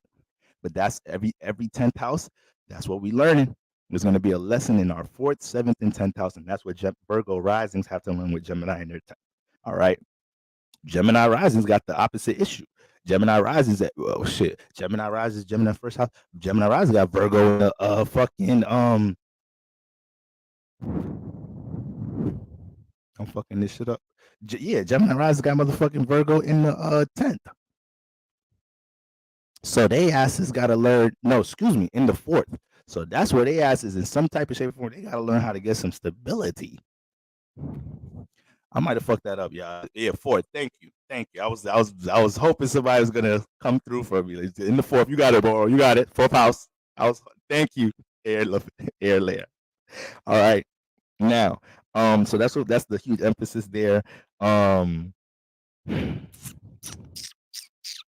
Any frustrations y'all dealing with in the 10th house, whether it's entrepreneurship or the workplace, okay, these things could have been these things could have been not only do you want to be patient with these things because you can't expect you know you to work out these frustrations with something that you're building or 10th house situations overnight, but keep in mind guys that you know there may have been a tug of war that you guys been experiencing since mid Scorpio season dealing with the home and career life. You guys may be in pivotal situations where you really gotta let loved ones or let them know like I'm sorry, I'm not compromising my time. I'm sorry. I'm sorry. I can't. I can't. Because if I compromise my 10th, then I ain't gonna really have a 4th. I'm gonna have y'all, but I ain't gonna be comfortable with me. All right. So yeah, I know that tug and war between the boy. What state are you from? I'm from New York City, Bronx, New York. I know a lot of y'all may be dealing with that. That you got Sagittarius in that 4th house. So sometimes Virgo rising, y'all be feeling duty to y'all family like a motherfucker. It's y'all tradition. It's y'all culture to have be reliable in that 4th at times. Y'all family culture tradition be strong as hell. Yeah, one minute y'all don't show up for the family event, everybody talking about you on WhatsApp. America done got to you. You are Americanized and shit. You can't even go back home, motherfuckers. You all exiled, and exiling you. Was like, cause I missed one family function. Damn. So it be a little religious spirituality should get strict with Sag in that 4th house. All right. With all that being said, you may be in a little tug of war right now. Maybe feeling like, damn, my family, my parents, they really pressuring me to pursue this, that, and the third, do this, that, and the third, and 10th house. Or I got these responsibilities in my fourth house. Don't know if I can make time for what I got going in 10th house. Oh, yeah, you can make time. You can make time. That is an excuse. You can make time for anything. I've heard too many success stories for any excuses to fly tonight, y'all. All right. You can make time for some 10th house pursuits. You could put an hour or two towards some motherfucking 10th house pursuits, Virgo sun, Virgo rises right now. I don't want to hear it. I don't want to hear it. All right. Now listen. I even wrote down here, don't make no excuses. That's crazy. If designs 1 to 10 for no reason, fourth house responsibility cannot be an excuse, right? Fourth house responsibilities cannot be an excuse. You got to find the time. You got to balance that shit. You got to balance that shit. You know, right now you guys are in a space where you need to make a schedule, a routine. Yep, a schedule routine that helps you to balance these things. All right, guys. Now, your ruler, okay, once again, is forming a trine. Your ruler, Mercury. Wait, who? Yeah, Mercury. Just enter Cat. So it's forming a trine to the first house right now. So y'all about to feel this energy, start flowing. Y'all about to start catching a whole bunch of new downloads on how you can stabilize and structure some shit dealing with creativity, self-expression, something you got wisdom and experience with already. If not manifesting positions to be center stage for it already, because Mercury sliding into your fifth house is in Capricorn. So right now, you embracing being center stage to express some shit that can manifest into you getting paid for it. It manifesting into a service. You popping up to speak at this event. You popping up to be at this blah blah blah blah. All right. So this is another alignment that's showing me Virgo Sun, Virgo rising. This is a time to be communicative about shit right now. You need to be talking like a motherfucker right now. It's a good thing if motherfuckers getting annoyed if you talking right now. All right. Constructing format routine that balances. Okay, yeah. Critical to form a routine format that balances the career life, home life. A bunch of new downloads with self-creative expression is going to be flowing for the rest of the month, leading into 2023. But remember, Mercury is also having a little friction with Jupiter, so you guys are forced to use faith and belief right now. We know y'all like to over practicalize some shit. Make sure you have the perfect plan and the perfect motherfucking strategy. Right now, you got to make sure faith and belief is sprinkled into that shit. You can have the perfect plan in the world. If you ain't got something like, I know this shit gonna work. Sometimes y'all be relying too much on the plan. Sometimes God work out for you in the opposite way. Sometimes your plan could be shitty as a motherfucker, but if your belief is there, it's the God gonna tweak some shit here and there for you. So let's make sure we got that sprinkled into the equation around this time. All right, Virgo suns, Virgo risings.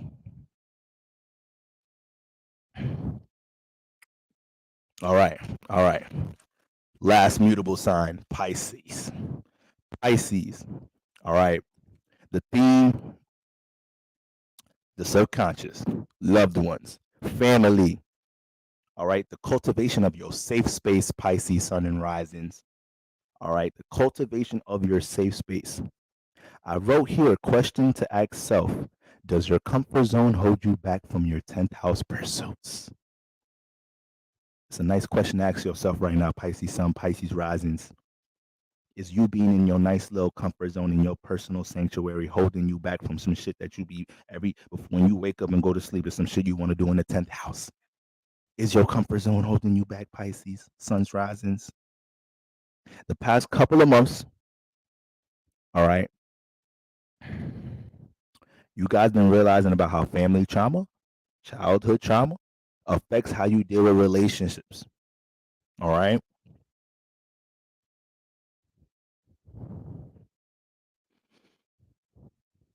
You're realizing through possibly some relationship experiences recently, you're understanding how to place boundaries with more assertiveness and more wisdom.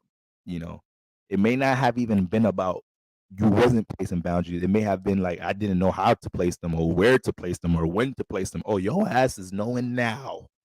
You know around this time. All right. Listen, family relationships cannot be what's driving you crazy in the 10th house right now. It can't be. You're seeing too much of your potential of what you could be in the 10th house. You're manifesting support and encouragement in the 10th house. Let's not forget Venus been swimming all up in here. So regardless of what your parents saying, what your family saying at home, when you leave the house, motherfuckers be like, your shit is the shit. You should invest in that. I'm surprised your family don't fuck with that shit. I'm surprised your family don't know that you that popping for this, that, and the third. All right. You're getting a lot of that. So is your duty responsibility in the home environment, or you simply being too stuck in your comfort zone, getting in the way of these 10th house pursuits? This is what's being pulled on you right now, Pisces Sun, Pisces risings. All right. This is what's being pulled on you right now.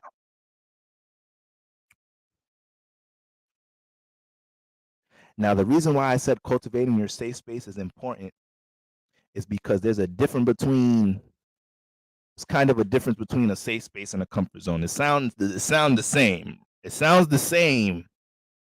Okay. But the safe space doesn't necessarily have to be, sometimes the comfort zone is just somewhere you just comfortable at. It ain't shit shaking over there. But when you're in your safe space, that is more so separated from the people that enable you in your comfort zone. All right. You could have some people in your comfort zone with your ass that don't want you to get out the comfort zone.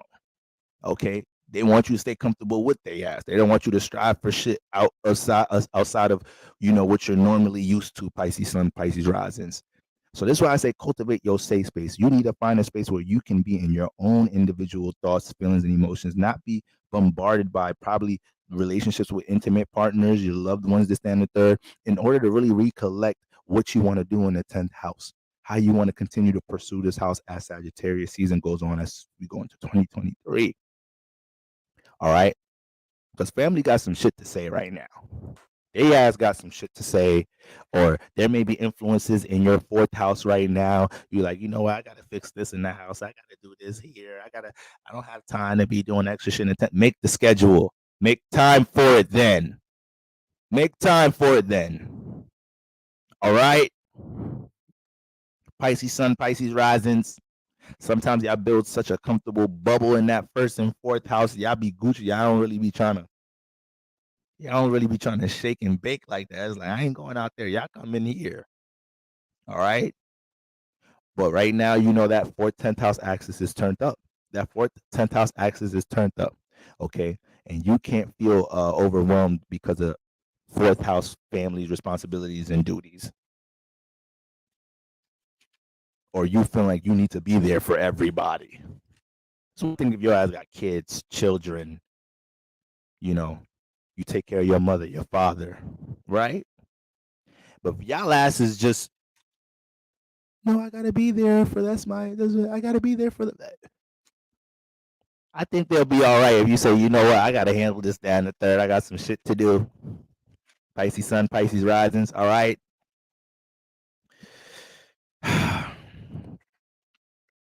It might be a lot of relationship circumstances going on right now, Pisces Sun, Pisces risings, or a lot of you guys are seeing the results of what happens when you're too open, passive, or gullible.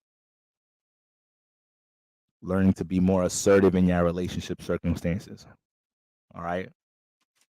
Got to be good. You got to be able to express some shit and be good with some shit. Just losing some shit right now, Pisces Sun, Pisces rising, because you said this is what I'm not going for. This is how I want shit to be conducted right now. If you don't fuck with it, like, it's all good. I respect it. Y'all got to be able to do that shit right there, Pisces Sun, Pisces risings. Or if somebody's gonna just continue to play along your heartstrings, you love love, you're sensitive to emotions, you love intimacy, you're sensitive to the potential of dealing with intimacy and connection. Don't let that blind you from motherfuckers just feeling like they can have their way. All right. Yeah, I got people a little too comfortable in your 4th house right now. A little too comfortable. All right. And we got a lot of new awarenesses in the 10th house. Okay. Y'all ass sensitive like a motherfucker right now too. So y'all low key should be by yourselves too. The full moon. We know the moon don't play about no 4th house. So anything that affects the emotions, the moon is on it.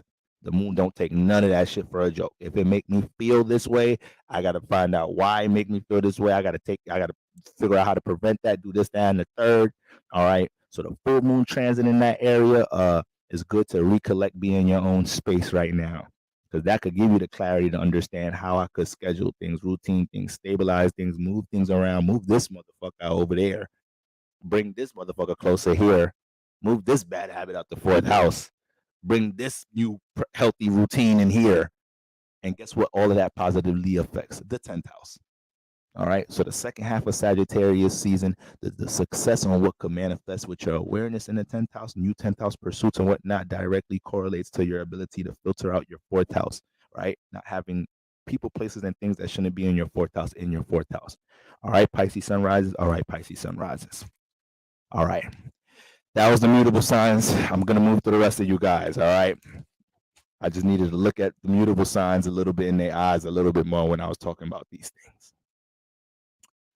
Trine signs. These are the air signs. All right. These are the air signs. Libra suns and Libra risings. What is the theme for you? Education, spiritual, personal development, and being wiser in your relationships. All right. When I say spiritual personal development, a lot of that is involving you being, applying your level of spirituality, wisdom into your relationship circumstances right now. All right. That's what it's implying when I say that. The delusion of the road is just, listen, I'm sending it, Afro Astrally. I'm sending it. I'm glad to see you in here.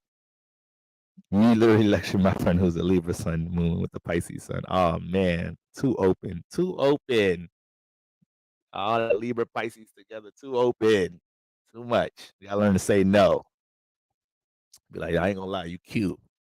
I ain't even gonna lie, you cute. Like you look good, but damn, I want to take your ass home. But I ain't gonna lie, I don't think I could do it right now. I let everybody into my fourth house. All right. Maybe if I see you around here next week, you be coming here. All right. Maybe if I see you around here next week, you do something not too quick, not too fast. You gotta learn to say no. You got all that Libra and Pisces in there. Damn. So look, Libra suns, Libra risings. All right. We got the full moon in the ninth. All right. Full moon in the ninth, revision with anything dealing with academics, anything related to academics. Y'all asses might have been dealing with some motherfucking student debt issues, student loan debt issues and shit past couple of months. Like, damn, I want to do this, that, and the third. This motherfucking student loan debt is kicking my ass a little bit. I got to put a better plan towards this shit. All right. So anything dealing with academics, motherfucking educational matters, if you're in school dealing with courses, this, that, and the third, these things are feeling like high priority. You can't slack and be like a daisical with any of these things around this time. And maybe some delays with some of these things. You're expecting to get some credits back. You're expecting to get motherfucking student loan debt. Like, damn, y'all nigga said, I paid that shit already. I said that shit gonna come off my credit. Damn. I'm waiting for my credit score to go back up. Student debt been fucking my shit up. I ain't gonna lie. All right. So y'all got to get on top of all ninth house matters like that. All right. Now the thing is, your knowledge, your wisdom, educational, career pursuits right now, Libra Suns, Libra Risings, this shit could be challenged right now. This shit could be challenged right now. And you know who's gonna be challenging that shit? Your mom, your siblings, your close friends. All right. They asses. Okay. Cause with that full moon transit in the ninth, guess what's opposite? We got Sag in the second. All right. We got Sag in the second. Excuse me. Sag in the third. All right. So now everybody in the third house got to critique about some shit you want to do in the ninth house, about some pursuit you have right now. Or you're seeing how the ways of thinking that's been bestowed upon you in the third house, you like, damn, my way of thinking about the way I was raised to think about shit is actually be holding me back from what the fuck I could explore and experience in the ninth house. Damn. All right. A lot of that. So you're waking up, breaking some programs right now, breaking free from some programs right now, in your third house. You're seeing your third house from a bigger perspective right now. Okay. You're making more. You're looking at your relationships from more of a philosophical perspective in order to see the lesson of what you've been supposed to be learning from your friendships and relationships. All right, all of this is helping you to feel like I can expand, and deal with relationships that's more relatable with my belief system, where I feel like I'm heading with my spiritual and personal development. All right, but the lack to highlight what tendencies, behaviors you've became comfortable with, or you've developed that are negative or unproductive within your relationships, that's huge right now. Libra Sun, Libra Risings, there's a lot of you should know better situations going on in your relationships. So, for example, I was just talking about like motherfuckers be knowing they got some shit going on in their life. They shouldn't be fucking with somebody bringing that bullshit into their life. Libra Sun, Libra Rising, you fuck around, entertain some situation. No, you need to be by your damn self right now. Karma gonna whip your ass right now. Karma is going to whip your ass right now. If you is in that situation, get rid of their ass this week. Let them know, like, look, I'm really mentally and spiritually unstable. I'm not gonna lie. I'm not gonna lie. This was sounding good. All of this conversation, the link we talking about, we're gonna link and everything. I ain't gonna lie. I ain't gonna lie. We shouldn't do none of that. All right, Libra, come as you are right now, because you're gonna just have your hands heavy with a bunch of dumb shit when you're supposed to be applying yourself. You're supposed to be the guidance right now. Air sign's supposed to be the one that we could lean on and ask them a little bit something right now. Like, I ain't gonna lie. Should I go key their car right now? Should I just should I take him to court? Should I stab, like, Libra sunrises, Aquarius sunrises are the ones right now that's supposed to be giving out that good advice. All right. But you know what you're good for, Libra sunrises? You know what you're good for? You're good for finding ways to justify you connecting to your Venus pleasures, because your whole life is access to Venus. You want to get Venus here. You want to feel Venus here. Okay, you want to feel good here. You want to look good here. You want to taste good here. You want to taste what look like it tastes good over here. Sometimes you gotta sit Venus the fuck down and say, Venus, you're not about to control my goddamn life. All right, gotta get some control over that shit. So the universe is really seeing how much you have control or discernment and awareness when it comes into your relationship life. Period, Libra Sun, Libra Risings. All right. Yep. Yep. Realizing how either bad habits have been manifested or were developed in your third house. This is also including peer pressure, because the Libras, y'all some gullible, persuadable ass motherfuckers. I feel embarrassed. I feel embarrassed as hell bringing up some stories about shit motherfuckers done persuaded me to do in the past. So I know Libra Sun, Libra Rising, and I'm a cusp Libra. I'm a 28-degree Libra, so I'm supposed to be the wiser Libra. But then they threw Venus in my shit too. Then they threw Jupiter in my shit too. So I'm easy to gas. You gas the fuck out of me. Everything looked good to me. Everything looked exciting to me. Yeah, bro, we about to roll. Listen, we about to go rob this bank. Look, you just gonna be the getaway driver. This shit easy as fuck, bro. You just driving the car. We gonna go in there. Like, yeah, bro, let's do that shit. Hell yeah, I can't think for myself. I'm a Libra. I just do everything everybody else do. Let's do that shit. Libra, sit y'all ass down right now. Before y'all ass get sentenced 35 to life like a motherfucker over the full moon, because a nigga gassed you to be a getaway driver, and your ass don't know how to drive stick shift. Your ass ain't realized that till y'all niggas got to the bank. Hold on, this motherfucker. Put your gas on the pedal, motherfucker. Like, nigga, I can't. None of y'all niggas tell me this shit stick shift. Motherfucker, Libra start panicking.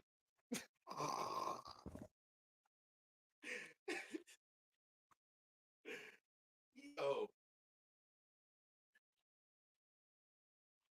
Oh shit. Speaking of transportation, I hope everybody y'all gotta relax on the road right now. All this transport, the third ninth house axis got all type of friction going on. Make sure you leave work early. Make sure you leave everywhere early. Let motherfuckers get over. I ain't gonna fight with you. Go over. Get over like a motherfucker. I know what's in. You guys, y'all can have all this road rage.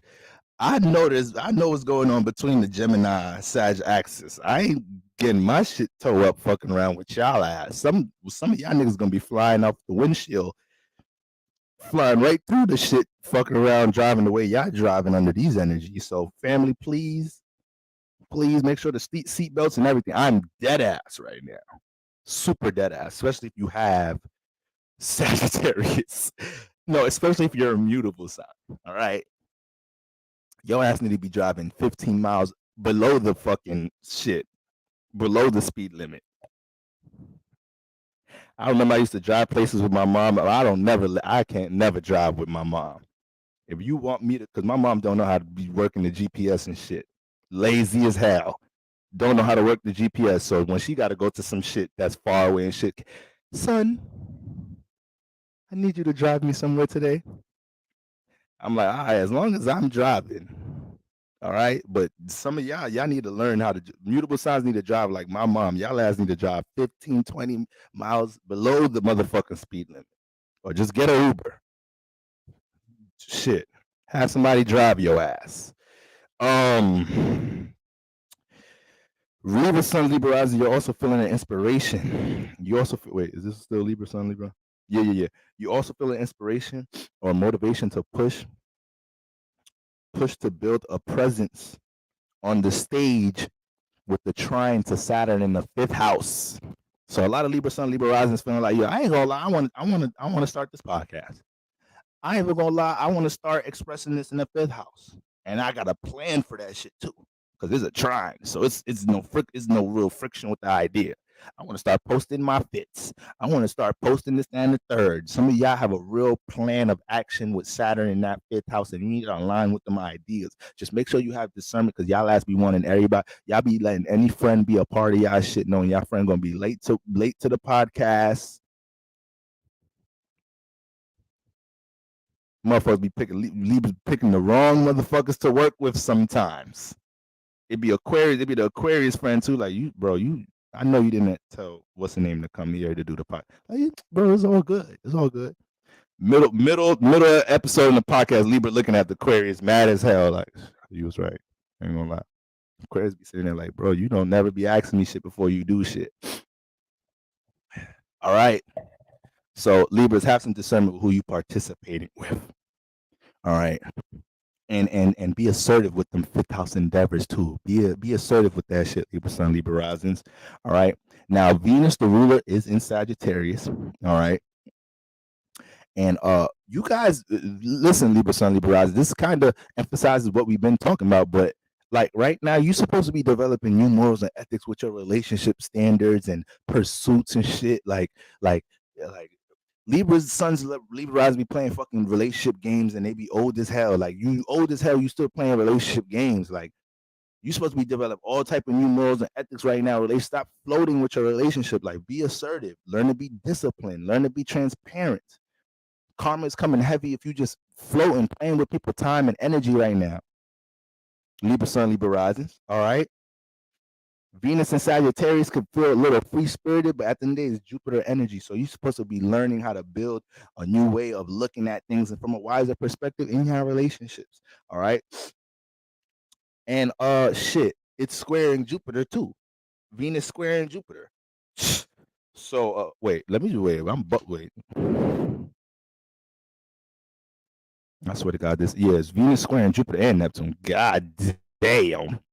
So first of all, y'all delusional as hell in y'all relationships right now. Not only are y'all delusional as hell, this is strong gullible energy right now. Make sure a motherfucker come as they are, show all their true colors right now, trying to get you to do some shit with them right now, Libra. You really shouldn't be participating in shit now that I look at that shit. Venus square Neptune and Jupiter. Yeah, you ain't got no reality, no stability going on with your love life right now. Your partner could get you to do anything right now. If I'm dealing with a Libra Sun, Libra rising chick right now, I get her to do anything right now. Listen, when I come home, we're gonna do it on the porch, and I'm gonna throw you off that motherfucker, and I'm gonna land on you. But we live on the 12th. We live on the 12th floor. I know. The 12th floor represents the 12th house. We gotta have faith and belief. You gonna make it. I'm coming right after. And then we're gonna finish it on the cement in front of everybody else. All right. Tell Libra Sun, Libra Rising anything right now. All right? Don't let motherfucker just say whatever to you right now, Libra Sun, Libra Rising, because y'all head asses be gullible as hell. All right? Most likely somebody tell you that you're not being realistic with some relationship matters right now. They might be a little right because your ruler getting hit by too much shit. And then Venus already like shit that feel good. And then motherfucking Neptune and Jupiter know how to paint the illusion. They know how to paint the imagery. Like, yeah, come here. Yeah, keep walking, motherfucker. Yeah, do this drug. Yeah. Pay for this. Yeah, come in this room. All motherfuckers is enticing right now, Libra Sun, Libra Risings. You don't know what's what right now when it comes in the name of love, when it comes in the name of pleasure. So let's exercise some discipline in that area, guys. Let's be a little bit wiser. Acknowledge red flags. That's another thing. Libra Sun, Libra Rising is another sign that be thinking they could change your ass a little bit. Be a little bit too confident in their game, too confident in their motherfucking presentation and aura and how they communicate and shit. Your ass can't change shit. It'd be a temporary change. The motherfucker gonna revert back to reality sooner or later, and now you dealing with a bunch of karma. You be thinking you could change some shit. It'll only be temporary, Libra. All right. Shelly said, hey, big head. Libra, fall for that shit any day. All right. Yeah, last thing I wrote, make sure motherfuckers is transparent with their communication. You got to be transparent with your communication. That goes a long way. It's better to say you don't know instead of acting like you know right now, Libra Sun, Libra Rising. That's the last thing I'm going to leave y'all with. Just that's finish on the cement is crazy. Gotta have faith and believe, baby. Cement ain't, listen, it's New York City. Cement ain't gonna hurt you. It's everywhere. All right, so motherfucking what's her name? Libra Sun, Libra Risings. If you don't know, say you don't know. Don't act like you know. Don't act like you know. Let a motherfuckers know you don't know. All right, maybe they can help you with your don't know in this. But when you act like you in some type of connection, some type of mutual partnership way of thinking of some shit with somebody and they ass is just high and mighty and they just, oh my God, this Libra got me so happy to be a part of this relationship, partnership, this, that, and the third. You don't know where the fuck y'all going. But when they look at you like, you happy? Like, yeah, I'm happy too. Yeah, let's keep going. Y'all just lead into some bullshit. You just lead into some bullshit, Libra Sun, Libra Rising. Be wiser. Aquarius Sun Risings. I call this awakening the child in you. Y'all like how that sound? Y'all like how that sound? Don't front. Y'all like how that sound? Aquarius Sun Risings, I call this. Ajed, what's going on? Okay. I call this awakening the child in you. Aquarius Sun Risings. We got the full moon transiting the 5th house. So y'all feel like little kids right now. Y'all pastimes, y'all hobbies, things y'all like to do to have fun, creative endeavors, y'all push to the back burner. Oh yeah, that's all. The 5th house is fully illuminated. It's fully illuminated. You can't hold back your passion for 5th house things and you're undermining, excuse me. You can't hold back your passion for 5th house things, 5th house aspirations, or self-expression in general is a huge influence right now, right? Now, look. This is the thing. This is the thing, Aquarius Sun Risings. This is the thing. Mars been reminding you for the past couple of months to squeeze fun in your pastimes and all of this into your regimen. A lot of y'all these past couple of months, the Aquarius Sun Risings, y'all has been going to work, coming home, dealing with this responsibility, doing some little other weird, unusual shit that y'all do when because y'all are Aquarius Suns Risings, whatever, and then y'all be like, damn, I used to do this to have fun a lot. I used to go to the studio and make music. I don't do that no more. I used to go to the park and rollerblade and shit. I used to go to paint and sips like twice a month. I used to YouTube. The fuck happened to that? Channel dead as a motherfucker. Niggas is in the comments in the last video like, yo, when you gonna make another one? This shit was I fucked with this live paint and sip stream. Like, yeah, I gotta get my canvas back together and shit. Aquarius Sun, Aquarius Risings. So don't let the matrix, the schedule of the matrix and your responsibilities and priorities throw off the things that you, everything that you've been put it on the back burner. The fifth house is fully lit up right now. It's fully lit up. Whether it's something you do for fun in your own personal life or something that you've been having a desire and a passion to display to the world. All right. Excuse me, God. So that's what y'all been dealing with. I don't know why I'm burping. I haven't ate nothing all day. Nigga burping water. Nigga burping hydrogen like a motherfucker. So but yes, all these things are coming to the surface. You know it's something you gotta jump on if a loved one or your child or your family member remind you of that shit. Like, hey, mama, you can sing. Why you never did nothing with that shit? Some shit like that. Then you know, like, damn, do I gotta jump on YouTube? Do I gotta maybe you might have to drop a whole track. You might have to stream some shit if your child's saying some shit like that to you. All jokes aside, universe is gonna work through a person, place, a thing to remind you, like, yeah, you done had that fifth house endeavor, talent, gift, form of expression, creative critique. You done kept that buried for a little minute. Gemini in the fifth house used to make music in high school. I had a person approach me asking why I don't make music no more. Y'all be thinking when people, places, and things manifest in your life like that, that just be for no reason. God be trying to use anything he can to remind some shit with you. All right. There you go. See, and all right, look.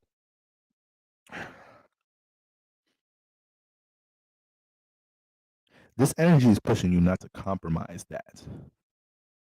Can't feel, don't see Aquarius, Sun, Aquarius, Rise. You got such a strong Saturn influence at times. You may feel like, I don't got time for the fun. Yes, you do. Yes, you do. You got time you can make time for whatever.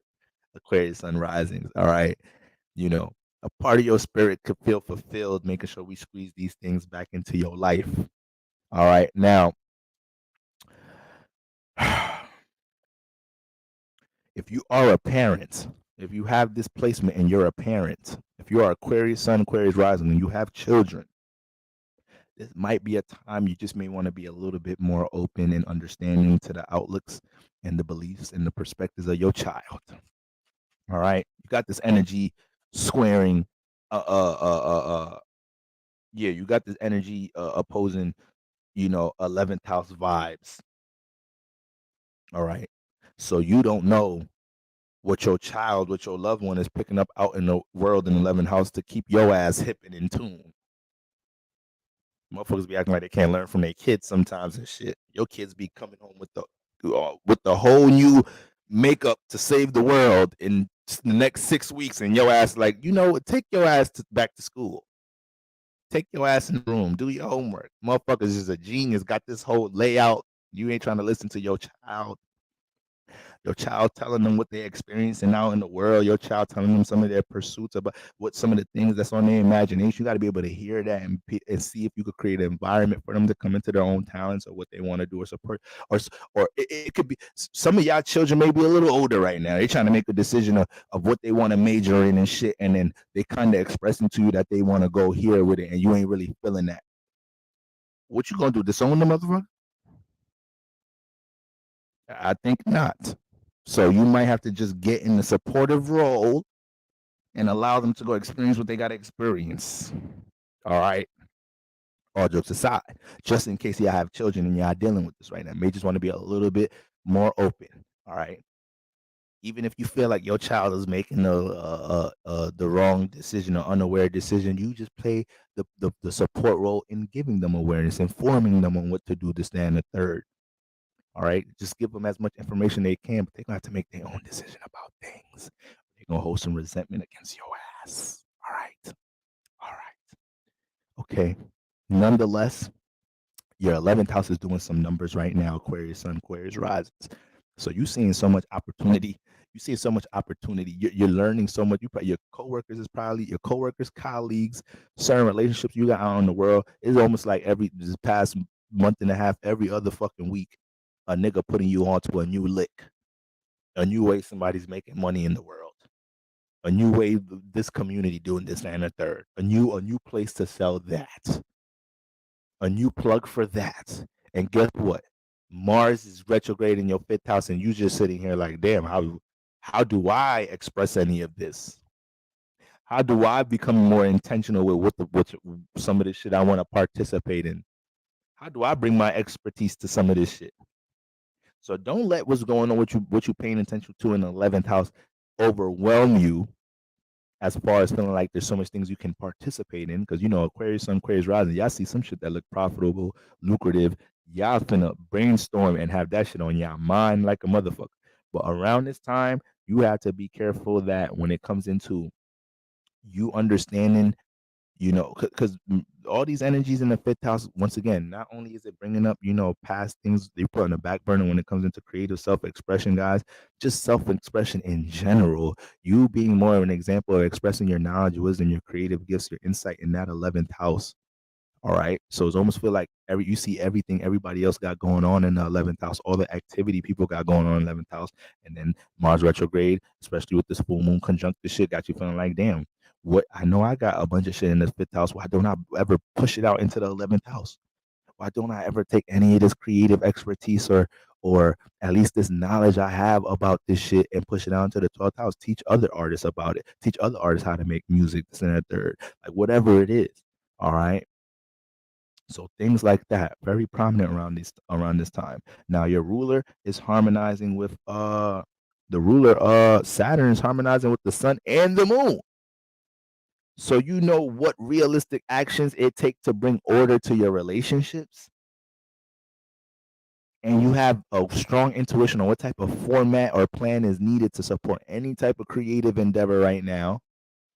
But most likely, this is very important for you having discernment with your relationships too. All right. Aquarius Sun, Aquarius Rising. See, I'm your cousin. I'm a Libra, so I be having mad Aquarius. I got Aquarius in my life that help keep me on point. When I be needing to learn how to do something, I don't be using Google. I just be hitting my Aquarius friends up.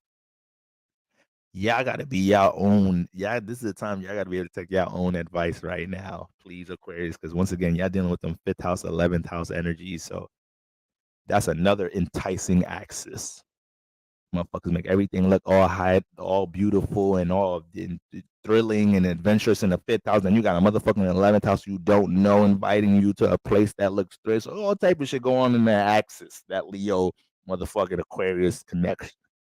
So right now, Aquarius, if you know you're not supposed, you got funny feelings, some shit you're not supposed to be participating in, dealing with motherfuckers you know you're not supposed to be dealing with. Trust that intuition. Trust that because you know better. All right, you know better. But this end motherfucking Saturn is squaring Uranus. AKA you guys have to embrace being seen as the different and the innovative one. Stop looking at who else is doing this. Some of y'all already is comfortable being weird as fuck and different as hell. And having neon, having Aquarius rising. I know how to spot Aquarius rising like nothing. It's the easiest shit in the world. Your ass gonna have a bunch of piercings, clothes ain't gonna match, lime green, lime neon pink hair. Oh yeah, that's Aquarius rising. Too eccentric, too different. You screaming Aquarius rising. Something different about their ass, their appearance. Something's unique here. This is the transit teaching you to wear that. Embrace that shit. Embrace it. It's square in Uranus. You're only gonna feel uncomfortable holding back your true originality. All right. Leo Suns, Leo Risings. Leo Suns, Leo Risings. We got the full moon transiting the 11th house. All right. We got the full moon transiting 11th house. All these Sagittarius energies are in your fifth house. All right. The theme here is your influence in the public arena and your creative experience. You heard that, Leo Suns, Leo Risings? The theme of this full moon is your influence in the public world, in the public, your public image, your influence out in the world and dealing with others and your creative experience. All right. Right now, Leo Suns, Leo Risings, you guys are realizing who enables you or keeps you stagnant or comfortable in the 11th house. Friendships and social settings, you're seeing the potential to, and you're catching a lot of downloads in the fifth house right now on balancing these two areas. All right. So in one hand, you feel me? In one hand, you got all these new awarenesses about what's going on with your motherfucking with the full moon in 11th house. Mars here, you're going to be picking up on how your individuality is different and is separated from people that you're always around, a community that you're a part of, your colleagues, some of your friendships or whatnot. You have these personal aspirations, and Mars in retrograde been filtering the 11th house all day, every day, bringing you closer. Mars has definitely been bringing you closer to people that are like-minded here, but it's been placing a little cloud of transformation over some relationships that don't relate to things that you have going on, to the way you think about things, to some of the aspirations you have to create with your public image or your influence in the world in some type of shape or form. All right. But that brings us back to that fifth house. It brings us back to that fifth house because, with the sun here, Mercury just transited out of here.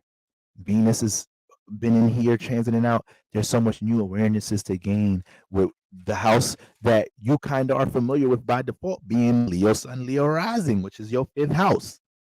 AKA you guys are also seeing how much things you might have had on the back burner in that fifth house. You feel me? Now I do see a lot of y'all being disappointed and discouraged around this time, not feeling too good about not being able to relate some shit that you're passionate about, that you really really excited about to a loved one, to a friend, somebody that you thought it was going to be able to be relatable, they was going to be able to receive it. I could see a lot of y'all being super discouraged about that shit. When a Leo Sun, Leo rising can't light somebody up the way they thought they would, sometimes that should sting a little bit for a Leo Sun, Leo rising. It should sting a little bit. You feel me? But this is also an indication that some of the paths you have to walk have to be on your own, and that's all good, Leo Sun, Leo rising. That's all good. This is also an indication that not everybody gonna see your motherfucking vision too. All right. Sometimes you is hella inspirational.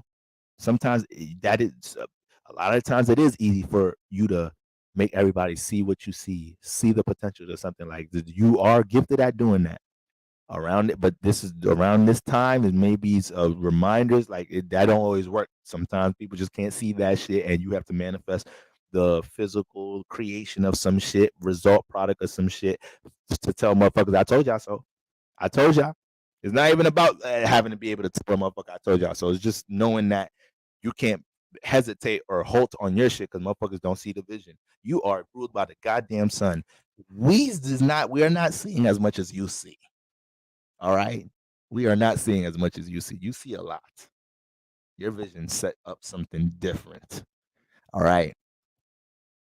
So you got to keep that shit in mind around this time. All right, guys. Now your ruler, okay, is conjunct Venus.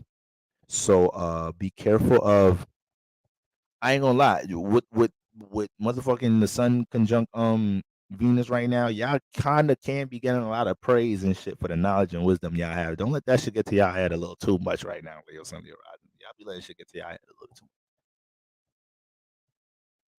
Y'all be letting that shit. Y'all motherfuckers go visit y'all cousin some shit. Y'all cousin got the homies in the crib. This is my cousin I'm telling you about, yo, bro. This nigga be teaching all the astrology shit on YouTube. Ain't nobody fucking with this nigga. Ain't no look. Go ahead, cousin. Go tell him go get read their sign. You know your birth time, bro. Like, bro, come on, relax. I just came to watch the game, bro. It's not do too much. Should start going to a motherfucker head. Okay. However, this also indicates y'all having wiser actions within y'all relationships. And I ain't gonna lie, Leos, y'all may be dealing with a little bit of attachment. Yay. You got to be careful of some attachments right now. You got to be careful realizing, Leo, you can't really say no to something right now. You can't really say no to that drink. Can't really say no to that spliff. Can't go a 30 days straight, no sex. We know how y'all motherfucking libido set up. 30 days, no sex for a Leo. What? Tell your mama go 30 days. No motherfucker. I'm getting my shit off. All right. So Leo, sit your ass down. Okay.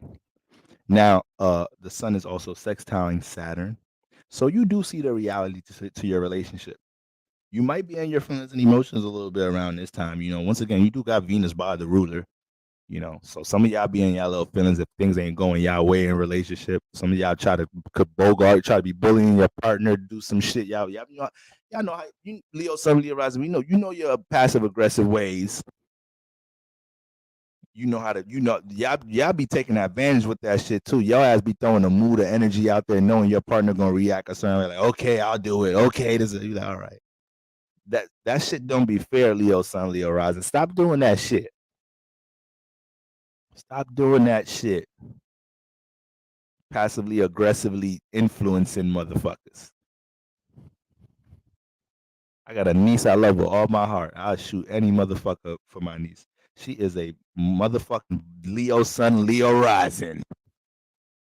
You ain't never see passive Virgo moon. You ain't never see passive aggression until you met her ass. I'd be going broke, spending money, going up, losing my shit because she want to be in her moods and shit. She getting older now. I ain't gonna be going for that shit no more. All right, Leo Sun, Leo Rising, chill out with that shit. Okay, it's a sextile too. That's the crazy part. You got Venus sextile and Saturn. So right now y'all might be using some of that shit to get some resources, to get some things that y'all want. All right, be easy with that. But on a real more serious note, with y'all ruler sextile and Saturn, it's important to understand where y'all gotta put you got Venus next to you, but it's sextile and Saturn. So guys, if you're dealing with any sense of attachment, something that you know you're highly connected to, Leo Sun, Leo Rising, can you access some of that Saturn energy to really look yourself in the mirror so you could put some form of restriction on that shit around this time? Some form of restriction on it. All right, that'll go a long way. And people are very opinionated about you around this time. Try not to let that get too much under your skin around this time, all right? The sun is also squaring Neptune. Do you really believe in what you create on that stage, Leo Sun, Leo Rising? Do you see your potential? All right. I believe the answer is yes, right? Y'all see the potential in which I could create. Y'all believe in which I could create, right? All right. Now make sure your faith don't waver. That's what's going on. Y'all asses know y'all the shit, right? Y'all asses know y'all could create some shit. Keep that energy Monday through Sunday. Stop with the wavering faith. This is what the Sun Square and Neptune is trying to get y'all to understand. You can't choose to be a lion that's Tuesday and Thursday and at 4 p.m. on Sunday. Keep that energy, Leo Sun, Leo Rising. Y'all the example of that shit. All right. If we see y'all losing confidence in which I could create, who the fuck gonna have confidence doing everything out in this motherfucker? The whole world gonna be like, listen, all right. Now I gotta open up a new notebook because I told y'all mutable signs made my whole shit. Mutable signs, I cash out me $1 every mutable sign in here. Help me get some more school supplies like a motherfucker. Aries Sun, Aries Risings. Aries Sun, Aries Risings. All right. Let me see how much people we got. We got Aries. We got Aries. We got Scorpio, Capricorn, Cancer. Holy shit. Taurus. All right, guys. Let's get through this. Sextile signs. Last sign of the sextile signs, Aries. All right, now listen up, Aries sunrise. We already know y'all ass turned up right now. Y'all ass is turned up right now. I don't need you. I want you to be safe and stable and in the present right now, Aries suns, Aries risings. I know you're the most agitated motherfucker in the world right now. All right. A motherfucker can't tell Aries suns, Aries rising shit like, hey, bro, I think your shoelace sometime. What happened? Your shoelace, bro. Oh, all right. Hey, bro, you got something in your show. Nigga, what? You got a little, bro, the ketchup from your burger. All right. So Aries Sun, Aries Rising ain't fucking around right now. Y'all ain't fucking around right now. Y'all know y'all agitated, sensitive as a motherfucker right now. So be easy with that. Be easy with that. All right. Sometimes when you know you in a certain space, you just got to put yourself in a certain space. So yeah, all the mutable signs was in the beginning, Loki Yogi. So y'all got to make sure y'all put yourself in a safe environment around this time. But listen, that may not really be the easiest thing to do because your ruler's in Gemini. So somebody wants you to talk right now. Somebody wants you to communicate some shit right now. Somebody wants you to communicate your motherfucking true feelings and thoughts and shit right now. You telling the motherfucker I had a long day. Like, no, listen. If I don't hear your thoughts and emotions tonight, this shit is done. giving you ultimatums and shit. You know you don't like that shit. You can't give a Aries sun rising ultimatums. If they really fuck with it don't matter if they fuck with you or not. They not going for that shit. If they really fuck with you, they come back tomorrow like, all right, listen, all right. It's just that Aries sun, Aries don't know how to say they wrong. They'll come back, start fucking with you after an argument, this, that, and the third. That's the shit I don't like about Aries sun, Aries rising. That's the shit I don't like with they ass. All right. Because after an argument and shit, when y'all want to be cool and shit, y'all don't never say, all right, yo, I ain't gonna lie. Let's talk about what happened. Or like, I ain't gonna lie, I was wrong. Or like, I ain't gonna lie, I just want to make sure we cool, but I just gotta express that what you said was really crazy. Y'all don't do that shit. Y'all ass just go back to trying to be cool. Like, no, we ain't cool like that. You just try to bully me and back to being your friend. Everything you do is with force. I have an Aries sun. I have an Aries, motherfucking sun moon brother. I'm a Libra stellium and my blood brother, the Aries sun moon. When every time we fight, clash about this shit, that nigga just come back into my life acting like shit all sweet. Like, nigga, we got something to talk about. We just had a fist fight a couple weeks ago. You put me in the ER. Nigga talking about you trying to get something to eat. Did you see the new episode of Power? No, motherfucker, they ain't have cable. There was no stars in the hospital. I hate when y'all Aries Sunrise and do that shit. I swear to God. I swear to God. Just try to move real fast about some shit. That reminds me, I'm an Aries Sun. This day has been a motherfucker. Be mad for a second next. Certain signs, yeah, certain signs you just got to give them that grace because you know they ain't gonna be mad for that long.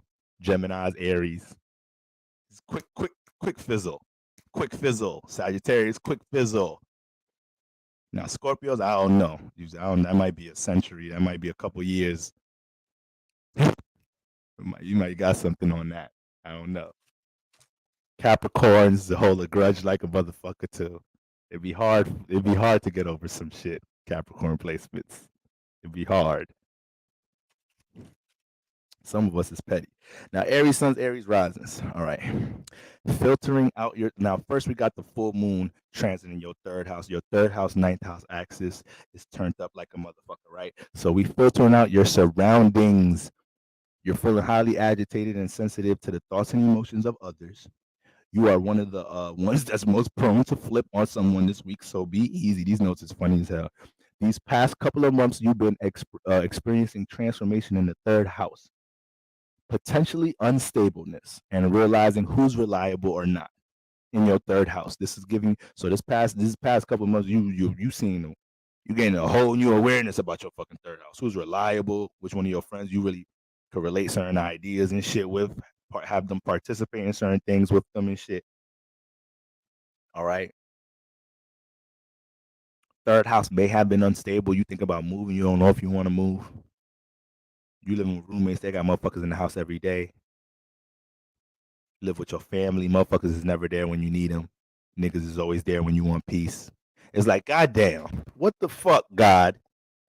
You know you mad when you curse at God a little. You gotta take it back. Sorry, God, my bad. It's just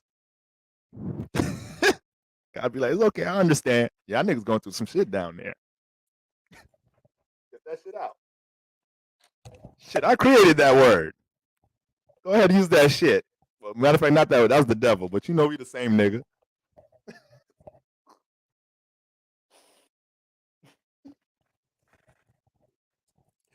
I know, y'all. I know I'm retarded. I know, guys. I know. I know. I hear y'all. I hear it. I know. Something's wrong with me. Yeah, I ain't hear the Libra Sun, Libra Rising reading. Shit. Sometimes motherfuckers be apologizing to God. Like, matter of fact, wait, hold on, God. Didn't you make this word?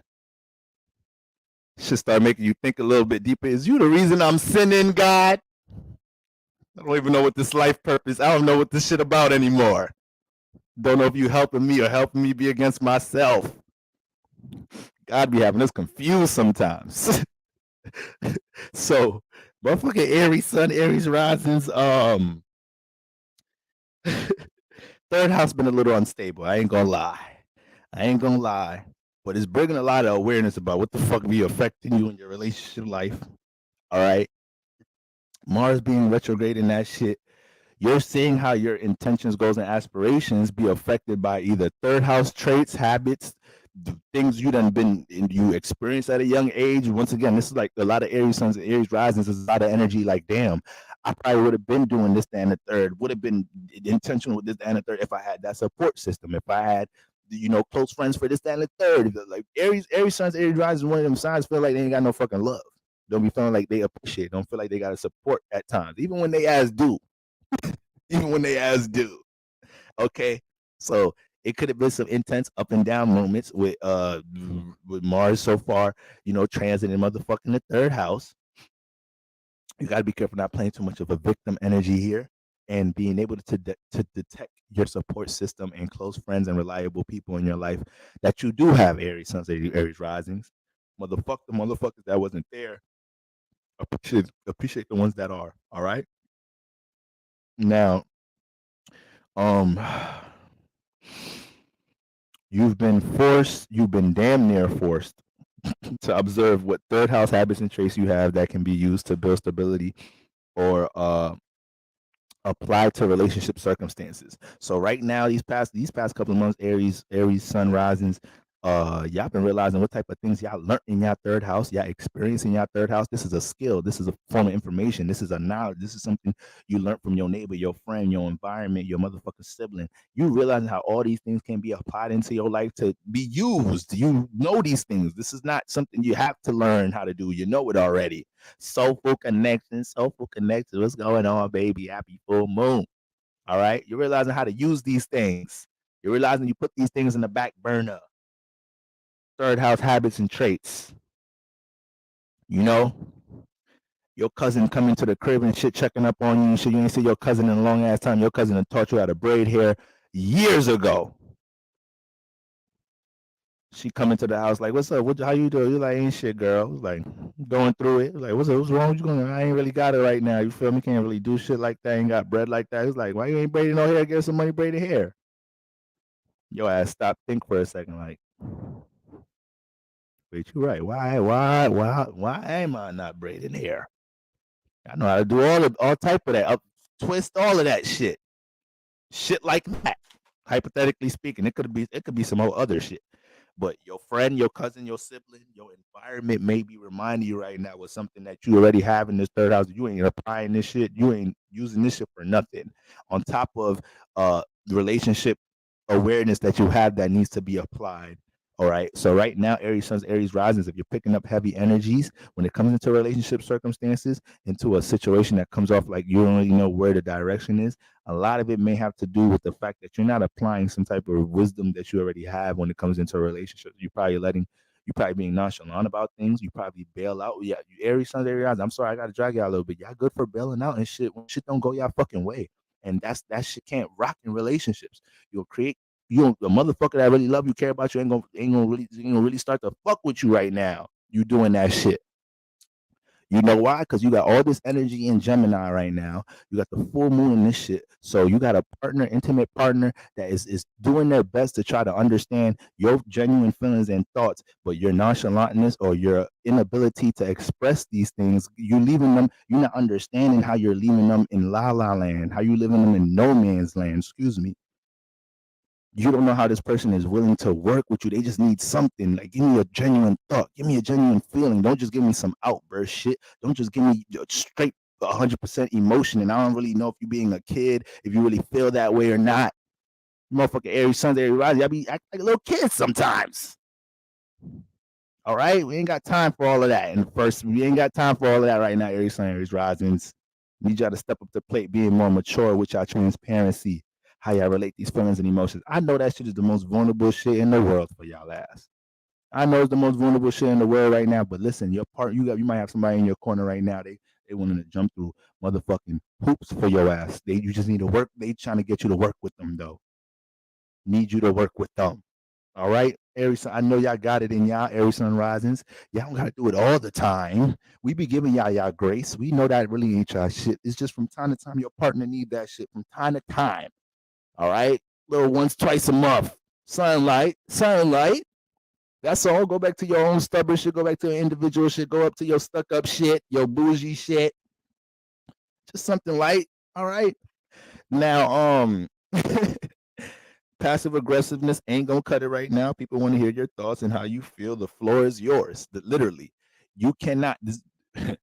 I wrote the floor is yours for a reason because you cannot play Aries Sun Rising. You cannot be playing victim when something goes left or you do some relationship transformation changes. When this is the opportunity for you to speak your mind and thoughts, so you can't act like motherfuckers wasn't trying to hear me, support me. He wasn't trying to feel me. No. You got the stage right now. You got the stage right now, Aries Sun, Aries Rising. We ain't trying to hear that. Your partner can't adjust if what's on your mind is a mystery. If what's on your heart and your mind is a mystery. Like, I'm basically saying everything I wrote.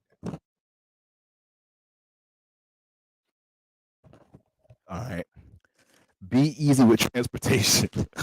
Yeah, your ruler ain't going. Your ruler got a lot of activity going on. Um, you've probably been going back and forth when it comes into moving or making changes where with your third house being in a new location. So with any of them decisions, if you don't feel like you are like 95%, 90% sure that you want to make a certain change in your third house, give it till like the top of January. Give it till like Mercury gets into that shadow period when it's about to go direct. All right. You should definitely be resonating with a decision around that time. All right. Because for some of y'all, it may not be smart to move out of your third house right now. Um, yeah, things will be cleared up by early January. Mars is also harmonizing with Saturn, so don't create the environment of being rushed or sped up.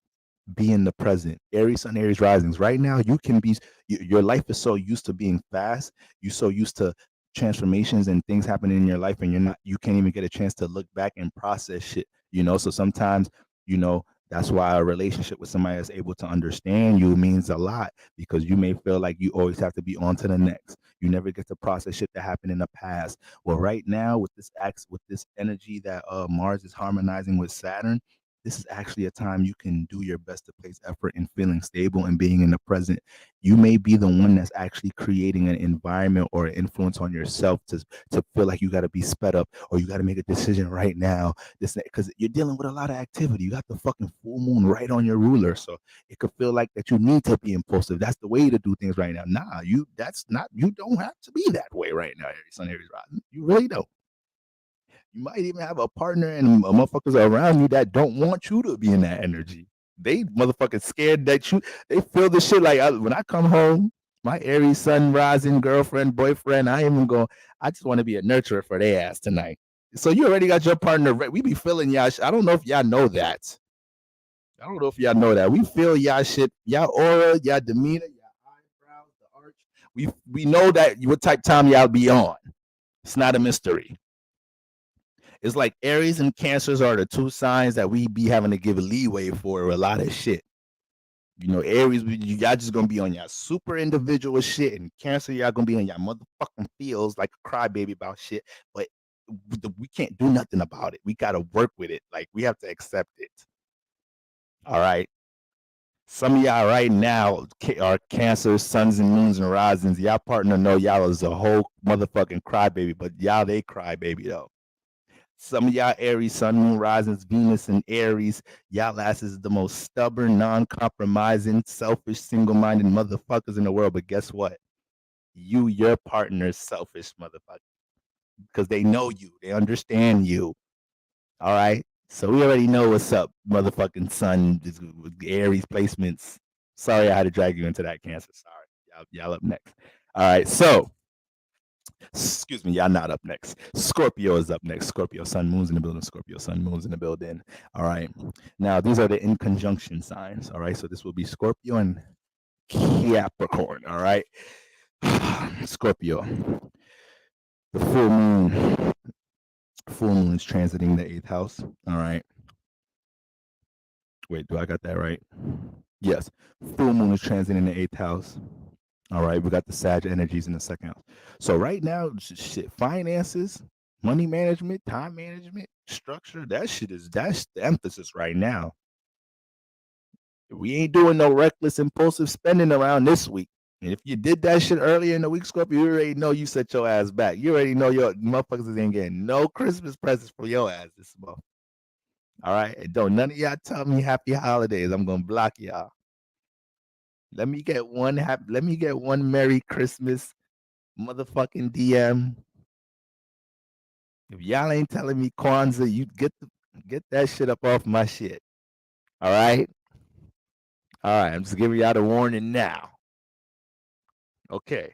So Scorpios, first of all, uh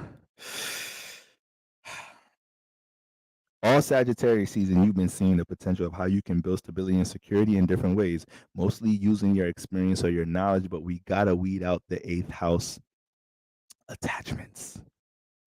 So you have all this new awareness in your second house, right? You got all this new awareness of, because when you got the sun and Venus and Mercury transit in your second house, oh my God, you can't not see your talents and gifts. And I love second house transits. I love them shits. I love them.